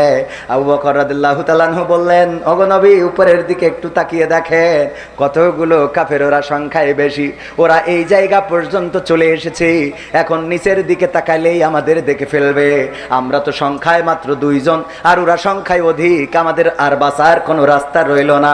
আল্লাহর নবী প্রশান্ত আত্মা জবাব দিলেন সুন্দর করে, ওগো আবু বকর, তুমি তো গুনতে জানো না, তুমি যেটা গুনেছো সেটা ভুল। আমরা 2 জন নয়, আমরা যেখানে আশ্রয় নিয়েছি 2 জন নয়, আমাদের সাথে তৃতীয়তম আর একজন আছেন, তিনি হলেন তোমার আমার স্রষ্টা মহানের রব আল্লাহ। তিনি রয়েছেন আমাদের সাথে, তোমার গোনা হয় নাই। যেই রব চাইলে ওরা আমাদেরকে দেখবে না। আল্লাহ রাব্বুল আলামিন কাফেরদের এমন মানসিকতা তৈরি করে দিলেন, ওরা নিচের দিকে তাকালো না, নিজেরা বলা বলি করলো, যদি এখানে মুহাম্মদ সাল্লাল্লাহু আলাইহি সাল্লাম আসতেন তাইলে এই মাকড়সার জালটা তো থাকতো না, কবুতর এখানে বাসা তো বাঁধতো না, বাসা বুনতো না, এই জায়গায় সে থাকতে পারে না, চলো ফিরে যায়। ওরা নিজেরা কথা বলে আবার নিজেদের রাস্তায় চলে এসেছেন। এই মন মানসিকতা তৈরি করে দিয়েছিলেন কি? সে আল্লাহর প্রতি পরে আস্থা রাখা যাবে? আমরা মনে করি মসজিদে যদি টাকা দিই তাইলে মনে হয় অভাব শুরু হয়ে যাবে। এরকম মানুষ আছে না নাই? মসজিদে যে দান করতে চায় না, জুমার দিন আসে সবচেয়ে ছিঁড়া ফাটা নোট, যেই নোটটা আর ফকিরেও নেবে না, সেই নোটটা মসজিদে দান বাক্সে দেওয়ার মতো আল্লাহর বান্দা আছে না নাই? এখনো মসজিদের বাক্স ঝাঁকাইলে খটাং খটাং খটাং খটাং শব্দ হয়, তার মানে এখনো কয়েনগুলো মসজিদে আসে না। 2 টাকার নোট এখন ফকিরেও নেয় না। ফকিরে নিবে কি? ঢাকায় যেই দেখলাম, ওরে বাবা, কোন ফকির এখন মুখ দেও ভিক্ষা করে না, সবাই ওই ব্লুটুথ মাইক্রোফোন কিনে নিয়েছে, ব্লুটুথ ওই স্পিকার কিনে নিয়েছে। আরে স্যাররা এখন ভিক্ষে করে, তাও চেয়ারে বসে। আমি কলাম, আল্লাহ, আমরা হাইটি বেড়াই আর ওরা বসে বসে ভিক্ষে করে, কি আরাম আছে না নাই? আমি প্রায়ই বলি, আমার গেটের সামনে, আপনাদের এলাকায় আসে ওই ফকির, ভ্যানে করে এক ফকির শুয়ে থাকে, মাইক বাজে, সামনেটা আসে না আপনাদের এলাকায়? হ্যাঁ, ওই অফিসার আসলো, আমি গেট খুলি, আমার আবার ফকির দেখলেই কেন জানি একটু রাগ হয়, কারণ রাসূল সাল্লাল্লাহু আলাইহি ওয়াসাল্লাম ফকিরদেরকে কাজের জন্য উৎসাহ দিয়েছেন। এছাড়াও আল্লাহ রাব্বুল আলামিনের কাছে 2টা অপছন্দের হালাল, 2টা হালাল কিন্তু অপছন্দের, ঘৃণার। 1 নম্বর হলো তালাক, আর 2 নম্বর হলো ভিক্ষাবৃত্তি। এই 2টা কাজ আল্লাহর কাছে অপছন্দের, তবে হালাল। তো আমি অফিসারকে বললাম, ভিক্ষা নিতে যে গামলা ধরিছে, ফকির তো ভ্যানে শোয়া, আমি বললাম যে আপনি এই যে ভ্যানে করি ফকিরের ভিক্ষা নিতে আইছেন, এটা না করি আপনি ভ্যান চালাই তো ফকির চালাতে পারেন। তো বলছে, হুজুর আপনি বুঝতে পারেননি। কেন? তা বলছে, আমি ফকির নিয়ে আসিনি, ফকির আমার এনেস। কেন? তা বলছে, আমি ফকিরের ড্রাইভার। ফকিরের কি ভার? ড্রাইভার। কেমনে কি? বলছে, ফকির আমার বেতন দেয়।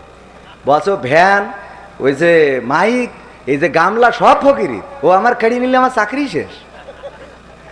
ও তো ফকির না, ও মালিক। আল্লাহ, ও বস। আরবি ভাষায় কফিল, হ্যাঁ, আরবি ভাষায় কি? কাতারে বলে মুদির, আর সৌদি আরবে, এই দূর সিঙ্গাপুর, মালয়েশিয়ায় বলে বস। ও নিয়ে আসে, বলছে আমার মাসে মাসে বেতন দেয়, তাই আমি এই নিয়ে আসি, এই যে গামলা ধরি, এই করি বেড়াইতে হয়। তাই আমি বলছি, মাইক লাগানো কেন, একটু মুখী করতে। বলছে, অত কষ্ট করি পারে কিনা? আমি শুয়ে রিস কেন বলছে বসে থেকে পারা যায় অত, এজন্য আরামসে ঘুম দিচ্ছে, দায়িত্ব সবের। ও আমার ভাইয়েরা, এই ফকির, আল্লাহ রাব্বুল আলামিন ফকিরকে ধনী করে দিতে পারে না, পারে না? এক ফকিরের সার্চ করে দেখা গেল 2-3-4 লাখ টাকা ওর বাস্তার মধ্যে, খাওয়ার সময় হয় নাই, মারা যাওয়ার সময় দেখা যায় কত ফকির মারা গেছে, ঘরে টাকা ভর্তি, বাস্তার পরে টাকা ভর্তি, ভিক্ষে করতে করতে মরে যায়, তাও টাকার নেশা ছাড়ে।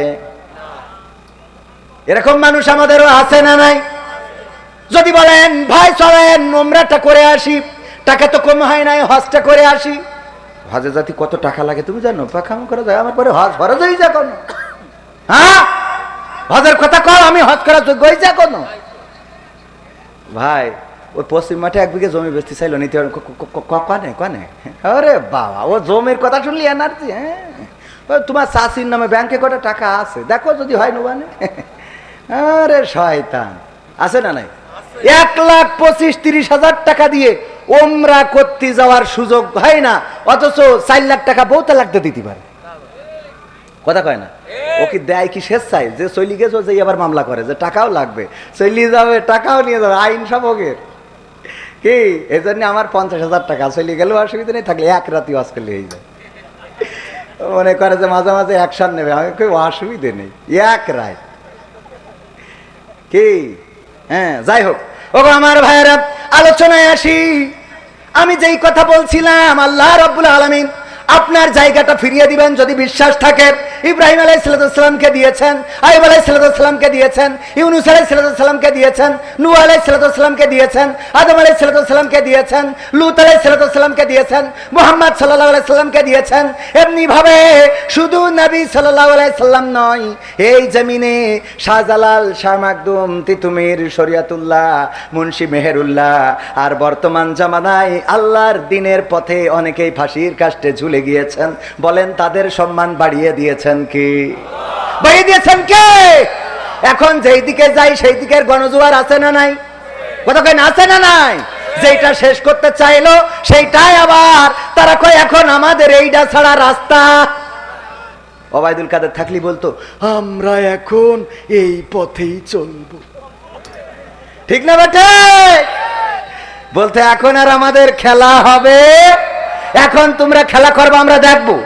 কথা কয় না, এখন খেলা হবে তোমাদের, আর আমরা হব দর্শক, গ্যালারিতে বসে থাকবো। আরে আল্লাহ রাব্বুল আলামিন এভাবেই তো বিজয় দান করে। ধৈর্যের দরকার আছে না নাই? ধৈর্য ধরলেন বিজয় দিয়ে দিচ্ছেন কি? এমনি ভাবে যদি অন্যরাও ধৈর্য ধরে বিজয় দিবেন কে? যদি অধৈর্য হন লাঞ্ছিত করবেন কে? আল্লাহ লাঞ্ছিত করেছেন ফিরাউনকে, নমরুদকে, হামানকে, আল্লাহ লাঞ্ছিত করেছেন আবু জাহেলকে, আবু সুফিয়ান, উতবা, সাইবা, মুগিরা, আবু লাহাব। এমনি ভাবে অসংখ্য কাফেরকে লাঞ্ছিত করেছেন। যারা আল্লাহর বিকল্প পথ খুঁজতে চেয়েছে তারা দুনিয়ায়ও পথ পায় নাই, আর আখেরাতেও পাবে। আর যারা আল্লাহর পথ খুঁজে নিবে দুনিয়ায় তারা সম্মানিত হবে, আর আখেরাতে তাদের মর্যাদা দিবেন কে? আল্লাহ ডাক দিয়ে বলেন ইয়া আইয়ুহান নাফসুল মুতমাইন্নাহ ইরজিই ইলা রাব্বিকি রাদিয়াতাম মারদিয়া ফাদখুলি ফি ইবাদি ওয়াদখুলি জান্নাতি। ওগো ওগো আমার বান্দা, তুমি ফিরে আসো তোমার রবের কাছে, তুমি ফিরে আসো তোমার রবের কাছে সন্তুষ্ট চিত্তে এবং সন্তোষ ভাজন হয়ে, আর প্রবেশ দাখিল হয়ে যাও, আমার বান্দাদের কাতারে শামিল হয়ে যাও। আমার প্রিয় বান্দা যারা, প্রিয় বান্দা কারা? আল্লাহর নবী, আল্লাহর ওলি যারা ছিল, আল্লাহর ওলি কারা ছিল? শাহজালাল, শাহ মাকদুম আল্লাহর ওলি ছিলেন, মুন্সি মেহেরুল্লাহ, তিতুমির, বখতিয়ার, ইখতিয়ার, এমনি ভাবে আল্লাহর ওলি ছিলেন। আর আল্লাহর নবীদের নাম তো সবাই জানেন, তাদের কাতারে শামিল করে দিবেন কে? আর প্রবেশ করতে বলবেন জান্নাতে। এর থেকে বড় বিজয় কি মুমিনের আর হতে পারে?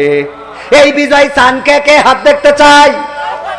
নারায়ে তাকবীর, লিল্লাহি তাকবীর। আল কোরআনের আলো, আল হাদিসের আলো, আমার নেতা তোমার নেতা, নারায়ে তাকবীর। আল্লাহ রাব্বুল আলামিন, আল্লাহর পরে যদি আস্থা থাকেন, বিশ্বাস যদি থাকে, আল্লাহ আপনার রাস্তা করে দিবেন। সেই আল্লাহর পরে বিশ্বাস রেখে দিনের পথে চলার দরকার আছে না নাই? কোরআনের পথে চলার দরকার আছে না নাই? সমাধান খুঁজে খুঁজে ক্লান্ত হয়েছো যারা, সমাধান যদি পেতে চাও, সব পথ গিয়ে ভুলে কোরআন দেখো খুলে, সমাধান যদি নিতে চাও। সমস্যা যত সব দূর করে দিবে রব, সমস্যা যত সব দূর করে দিবে রব, যদি তুমি যাও চেয়ে যাও সমাধান।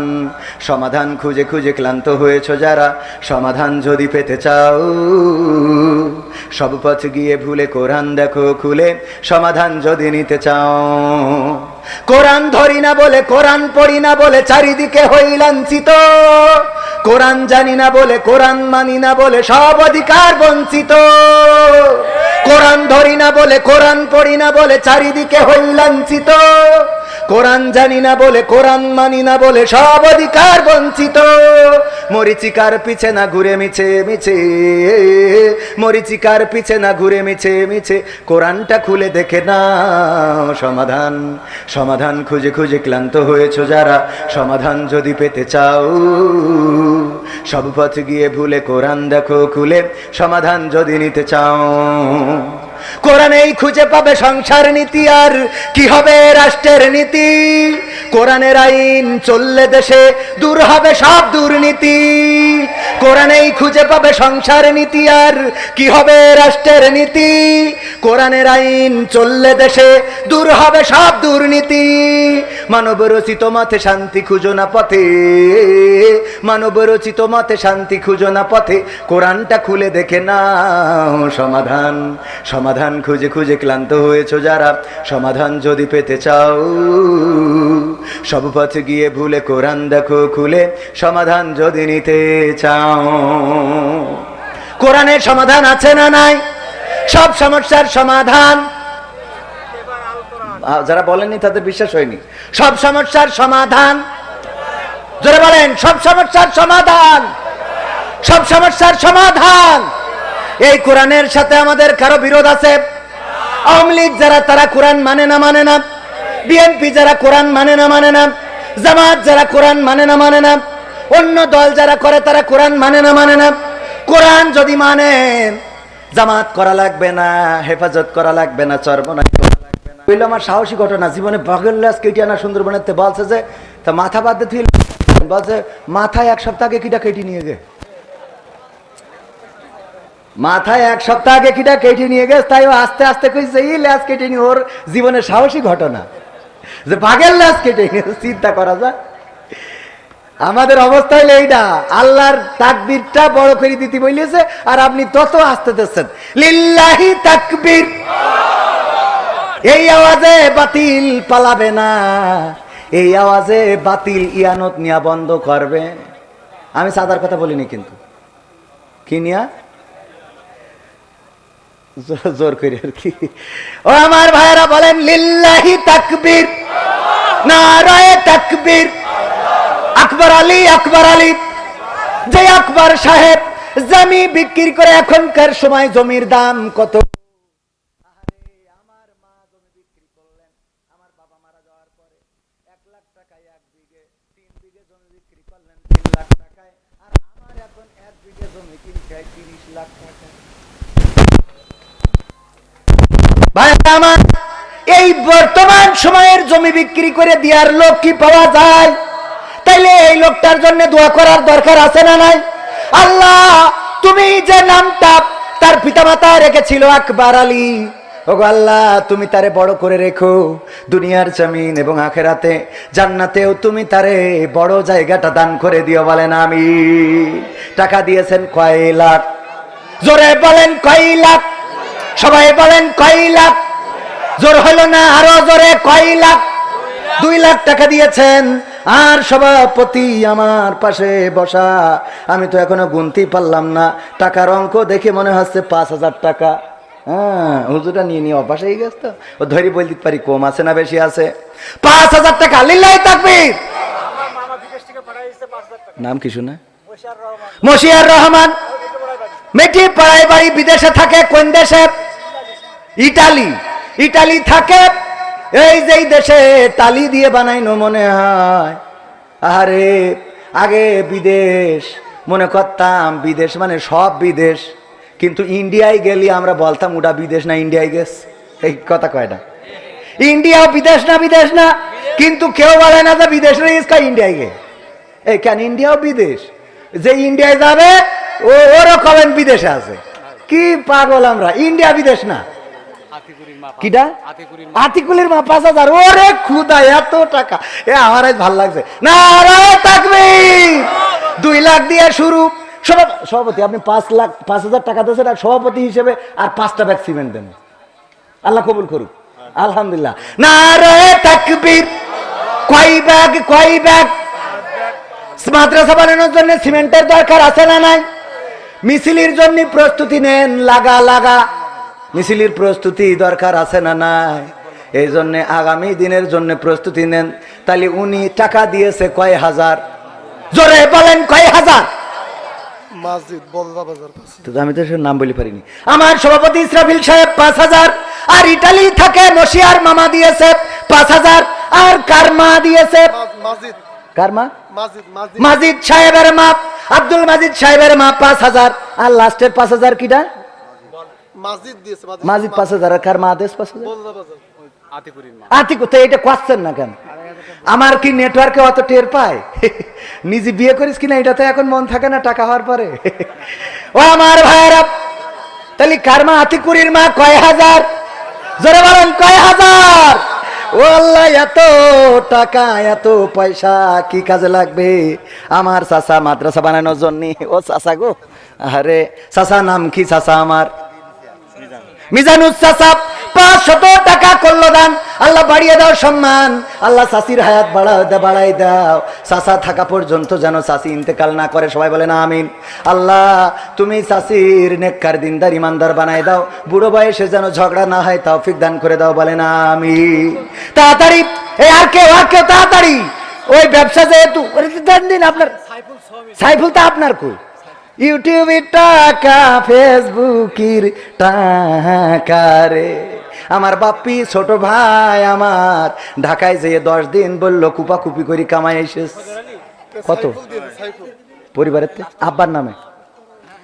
আর লাস্টের কথা, আপনি এখনই মরে যেতে পারেন। আল্লাহ বলিস ব্যবসা করো, যখন আর কিনা কাটা হবে না। বলেন এখনই মরতে পারে না? হঠাৎ না বলি পারে, হঠাৎ বুক ধরে পড়ে থাকতে পারে। আল্লাহ না করুক। কয় হাজার? নারায়ে তাকবীর! বাপ্পি ছোট মা বিয়ে করিস কি এখনো?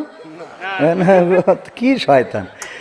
আল্লাহ আমার বাপ্পি ছোট ভাই, আমি বিয়ে করি 2টো ছেলে হয়ে গেল, আর একটা হয়তো আল্লাহ কবুল করলে হতে পারে, আর এখনো বিয়েই করে না। আল্লাহ তুমি তাড়াতাড়ি বিয়ের ব্যবস্থা করে দাও, বলে না আমি। কয় হাজার টাকা? 10,000 টাকা। সদেরুল শেলগুনা 1,000 টাকা। আরে 1,000 টাকা কিটা দিল যেন ভুলে গিস। তারপরে 500 কিটা? মারুফ 500 টাকা। মা অসুস্থ, আল্লাহ দানকে কবুল করো। আর ওইটা দেবে না কেউ? না দেয় থাক। এইখান কি করিস? বাবা তোমার ধর গান শুনবে, পাগল টাকা তুলি না গে। আজ প্রথম মাহফিল না বাবা, যদি এই সার্ভিস ভালো হয় তবে অনেক দাওয়াত পাওয়া যাবে। যদিও এই বছর আর ওইরকম ফাঁকা নেই, ঈদের পরে আবার হবে ইনশা। এলাকায় যারা মাহফিল দিতে চান, যদি মনে করেন আমার নেবেন, তাহলে ঈদের পরে কুপাকুপ। কখন? জাইদুল ভাই বিদেশ থেকে 500 টাকা দিস কেন? একটু বেশি দিতে পেত। 500 টাকা আল্লাহ কবুল করো, নেখায়াত দাও, প্রবাসের জীবনে আল্লাহ ভালো রাখো, নেককার ইমানদার বানাই দাও।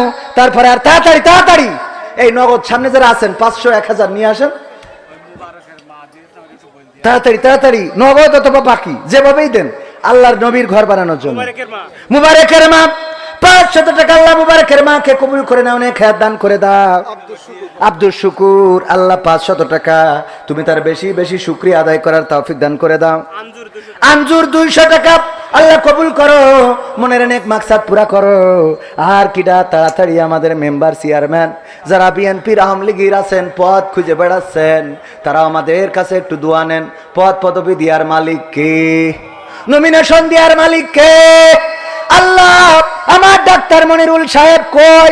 আজমপুরি কত রুগী দেখে রে, গ্যাসের ট্যাবলেট বিক্রি করা টাকাগুলো দিলিত হয়ে যায়। ডাক্তার কই? একটু তাড়াতাড়ি আসেন না কেন? মা বোনেরা বলছে জায়গা নেই, তো সে টাকা কই? জায়গা নেই, তার টাকা কই?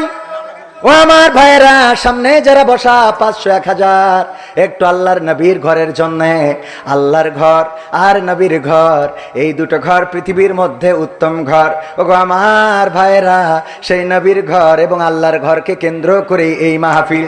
একটু 500 1000 2000 3000 5 ব্যাগ 10 ব্যাগ সিমেন্ট যে যা পারেন তাড়াতাড়ি করে দিয়ে দেন, যদি একটু বড় টাকা হয়। মনি ভাই 2000 টাকা, নারায়ে তাকবীর। আমার মনি ভাই অসুস্থ মানুষ, 2000 টাকা দিয়েছেন, আল্লাহ সুস্থতা দান করে দাও। তুমি ডাক্তারের চেয়ে বড় ডাক্তার, কবিরাজের চেয়ে বড় কবিরাজ। চাচা নাম কি? সাহেব আলী।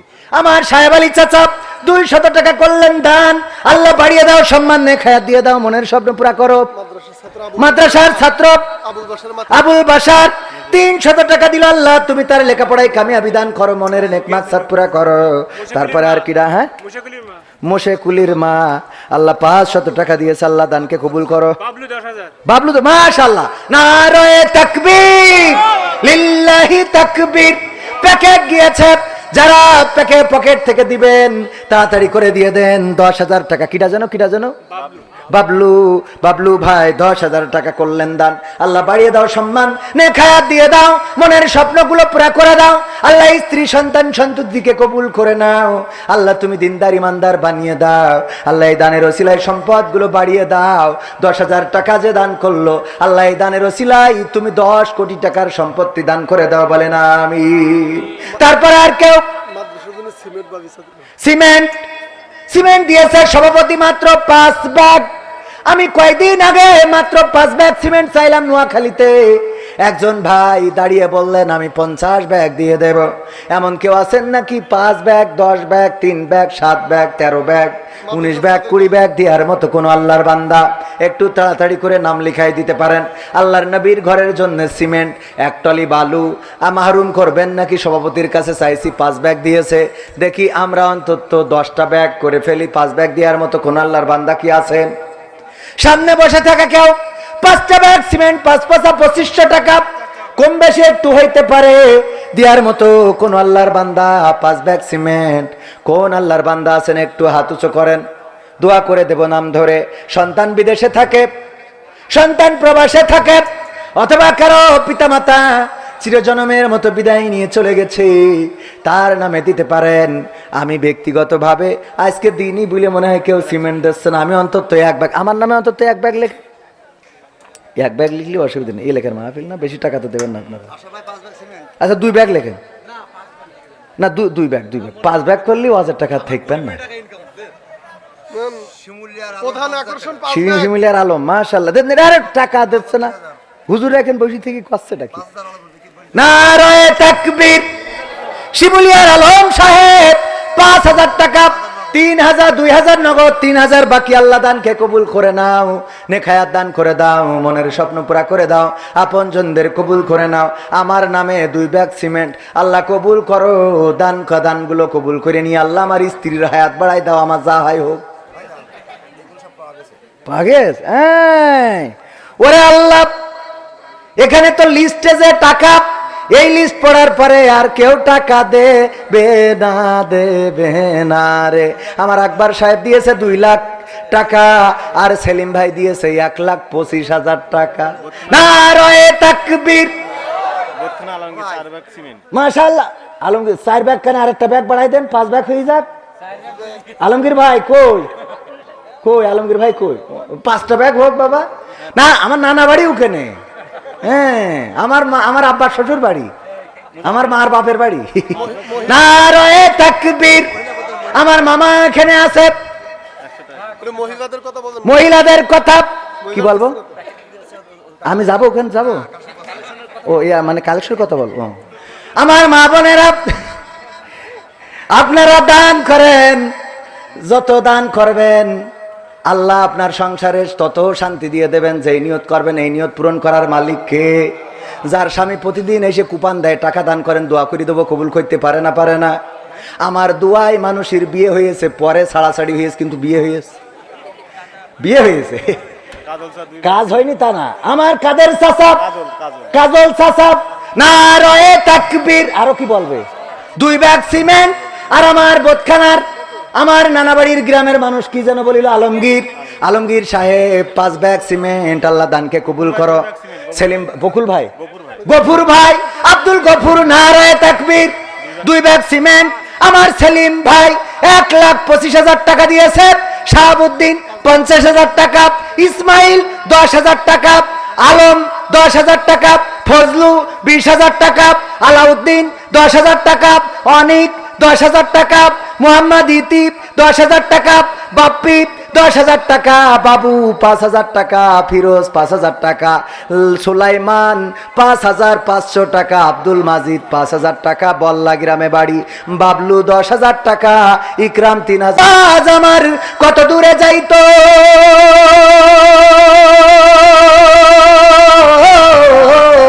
শরীরে চামড়া ছিল টান, মিষ্টি সুরে গাইতাম গান, গলার আওয়াজ আমার কত দূরে যাইতো। পাইকা গেল মাথার চুল, কথা বলতে পড়ে ভুল, পাইকা গেল মাথার চুল, কথা বলতে পড়ে ভুল, চোখে দেখি গন্ডগোল, দন্ত নড়িল, পাখি উড়ে যাওয়ার বুঝি সময় হলো। হায় পাখি উড়ে যাওয়ার বুঝি সময় হলো, পাখি উড়ে যাওয়ার বুঝি সময় হলো রে, পাখি উড়ে যাওয়ার বুঝি সময় হলো। ঘন ঘন আসে দম, কানেতে শুনি কম, পিছে পিছে জম আমার ঘুরতে লাগিল।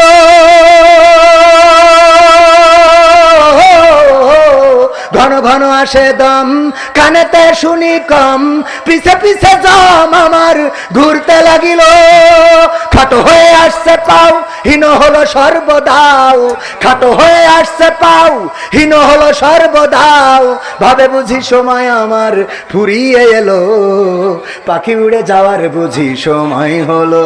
হায় পাখি উড়ে যাওয়ার বুঝি সময় হলো, পাখি উড়ে যাওয়ার বুঝি সময় হলো রে, পাখি উড়ে যাওয়ার বুঝি সময় হলো। এত সুন্দর পরিপাটি খাসায় আমার ছিল খাটি, দিনে দিনে খাসায় আমার জং ধরিল। এত সুন্দর পরিপাটি খাসায় আমার ছিল খাটি, দিনে দিনে খাসায় আমার জং ধরিল। পুরাতন খাসাতে পাখি করে শুধু ডাকা ডাকি, পুরাতন খাসাতে পাখি করে শুধু ডাকা ডাকি, একদিন আমায় দিয়া ফাঁকি উড়িয়া যাইব, পাখি উড়ে যাওয়ার বুঝি সময় হলো রে, পাখি উড়ে যাওয়ার বুঝি সময় হলো, পাখি উড়ে যাওয়ার বুঝি সময় হলো। হায় পাখি উড়ে যাওয়ার বুঝি সময় হলো। রঙ্গরসের দিন ছিল তোমার একদিন, রঙ্গরসের দিন ছিল আমার একদিন, 12 ঘন্টা বেলায় আমার সন্ধ্যা হইল, পাখি উড়ে যাওয়ার বুঝি সময় হলো রে, পাখি উড়ে যাওয়ার বুঝি সময় হলো, পাখি উড়ে যাওয়ার বুঝি সময় হলো। ভাই পাখি উড়ে যাওয়ার বুঝি সময় হলো। ঠিক না বেঠে? রাজাপুরীর কিডা তাইজুল গাজী 2 ব্যাগ সিমেন্ট, আল্লাহ দানকে কবুল করনে, খায়াত দাও, মনের স্বপ্ন পুরা করো। তরিকুল ভাই 5,000, রফিকুল ভাই, নারায়ে তাকবীর। আমার তরিকুল ভাই, রফিকুল ভাই 5,000 টাকা, রফিকুল ভাইয়ের আব্বার নামে 5,000 টাকা দিয়েছেন। ওগো আল্লাহ, পিতার কবরটারে জান্নাতের বাগান বানাও, নেককার দিনদার ইমানদার, আল্লাহ তাকে কবুল করো, তার পরিবারকে কবুল করো। লিল্লাহি তাকবীর। রোহিত তার দাদির জন্য 500 টাকা আল্লাহ এমন পুতা ছেলে দান করো।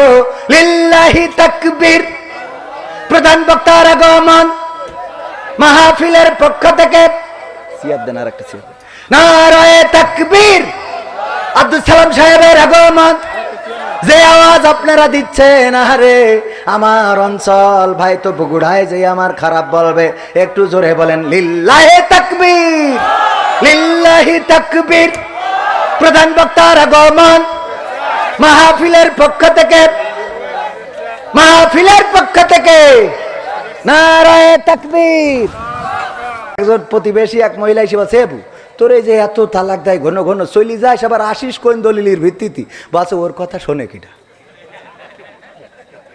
এখন আমার অবস্থা সেইটা, আমি যতই চিল্লাই ভাই বলেন বলেন, ওর কথা শোনে কিনা।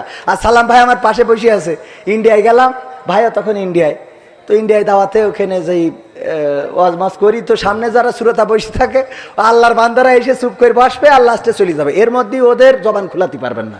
তো আমি ভাইকে ফোন করি, বলছি ভাই এই ইন্ডিয়ায় ওয়াজ করি, করলো মজা পাচ্ছি না। তো ভাই বলছে কেন? আমি বলছি সামনে যারা বসে থাকে কেউ কোনো কথা কয় না, সুবহানাল্লাহ আলহামদুলিল্লাহ আমিন ওয়ালা দোয়াল্লিন কিছু কয় না। তো ভাই বলছে ওদের হিসেব হইলো বাংলাদেশ থেকে টাকা খরচ করে বক্তা নিয়েছি কি আমরা কথা বলবো তাই? ভাই এখানে সাক্ষী আমার বলছে, ভাই সান্ত্বনা দিচ্ছে, বলছে ওরা বাংলাদেশ থেকে টাকা দিয়ে বক্তা নিয়েছে কি ওরা কথা বলার জন্য?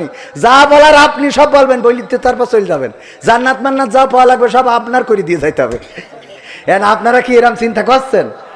হ্যাঁ ও আমার ভাইয়েরা, আর কথা বাড়াবো না। মা জননীরা এসেছেন, মা বোনদের জন্য কথা বলা হয় নাই, দরকার ছিল একটু বউ নিয়ে আইলাম, মনে করলাম দুই একটা ওয়াজ শোনাই, ওরও ভালো করে নিয়ে যাব, কারণ বাড়ির মধ্যেই তো ওয়াজ শোনে না রে। আজ একটু কায়দা করি কলে ফেলাইনো শোনা যায়, মানে কলে ফেলায় শোনানো যাইতো, তা সে হইল না। তাই একটা অন্তত মার গান গায়ে অনুমতি দেন। কোন মাটিতে তৈরি রে তুই মা, কোন মাটিতে তৈরি রে তুই মা, কোন মাটিতে তৈরি রে তুই মা, কোন মাটিতে তৈরি রে তুই মা, কত কষ্ট দিলাম তোরে আমি সারা জীবন ধরে, অবধ ছেলে বলে তবু, অবধ ছেলে বলে তবু করিলি রে ক্ষমা, কোন মাটিতে তৈরি রে তুই মা, কোন মাটিতে তৈরি রে তুই মা, কোন মাটিতে তৈরি রে তুই মা, কোন মাটিতে তৈরি রে তুই মা, মাটির মতো সহ্য করার প্রবল ক্ষমতা, তবুও তোর ঠোঁটে ঝরে মায়ের মমতা, মাটির মতো সহ্য করার প্রবল ক্ষমতা, তবুও তোর ঠোঁটে ঝরে মায়ের মমতা, তিন ভুবনের স্বর্গ শুধু, তিন ভুবনের স্বর্গ শুধু তুই তো আমার মা,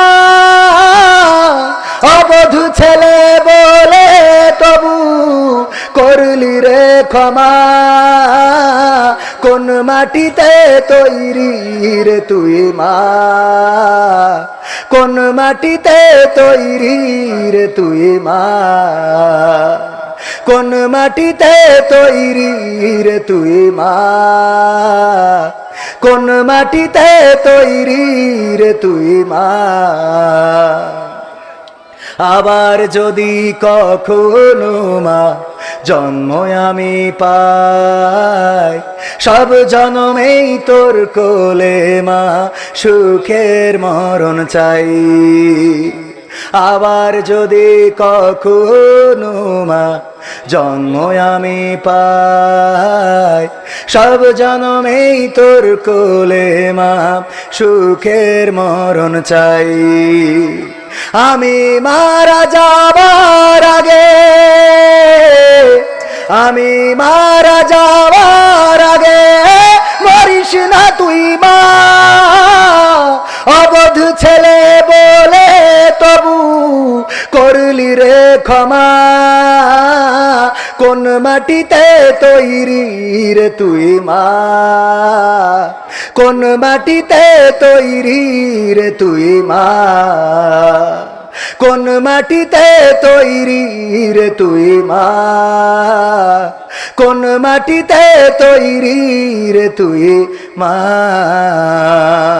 যারা মাকে ভালোবাসো না তারাই আমার গান শোনো না, যারা মাকে ভালোবাসো না তারাই আমার ওয়াজ শোনো না, যারা মাকে অবহেলা করো মায়ের খবর রাখো না তারাই আমার গান শোনো না। মাকে ভালোবাসার দরকার আছে না নাই? আছে না নাই? মাকে ভালোবাসবেন। মায়ের পায়ের নিচে কি? মায়ের পায়ের নিচে জান্নাত। আল্লাহ, মিন্টু ভাই 2 ব্যাগ সিমেন্ট, আল্লাহ দানকে কবুল করো। বাকি টাকা প্রধান মেহমানের হাতে দিবেন। যতটুকু সময় নষ্ট করেছি, এলাকার সন্তান, এই জন্যে বেশি কথা বলি নাই। কিছু সঙ্গীত নতুন বছরের জন্য লেখা আছে, সব দলের দেখা হলো, নতুন করে কি কি করতে হবে, কি কি দেখতে হবে, এগুলো কালকে খেলা হবে। কনে? মনিরামপুর। কোথায়? রোহিতা। আব্দুল আলামিন ভাই, সেও বগুড়ার সন্তান, উনি আসবেন, আর আমি ওখানে একটু কুপাকুপি করবো ইনশাআল্লাহ। তো আপনাদের সবাই দাওয়াত। আগামী কালকে ওই মাহফিলে কিছু নতুন সঙ্গীত ইনশাআল্লাহ শোনাবো। ইউটিউবার ভাইরা, হ্যাঁ ইনশাআল্লাহ। আল্লাহ সবাইকে কবুল করুন, বলেন আমিন। আমার কথায় ভুল যা হয়েছে সেগুলো আমার অযোগ্যতা, আমার মূর্খতা, আল্লাহ যেন ক্ষমা করেন। ভালো যেটা বলেছি আল্লাহ তৌফিক দিয়েছেন, তাই বলতে সক্ষম হয়েছি, শুকরিয়া তার। আর ক্ষমা চাচ্ছি তার কাছে এবং আপনাদের কাছে।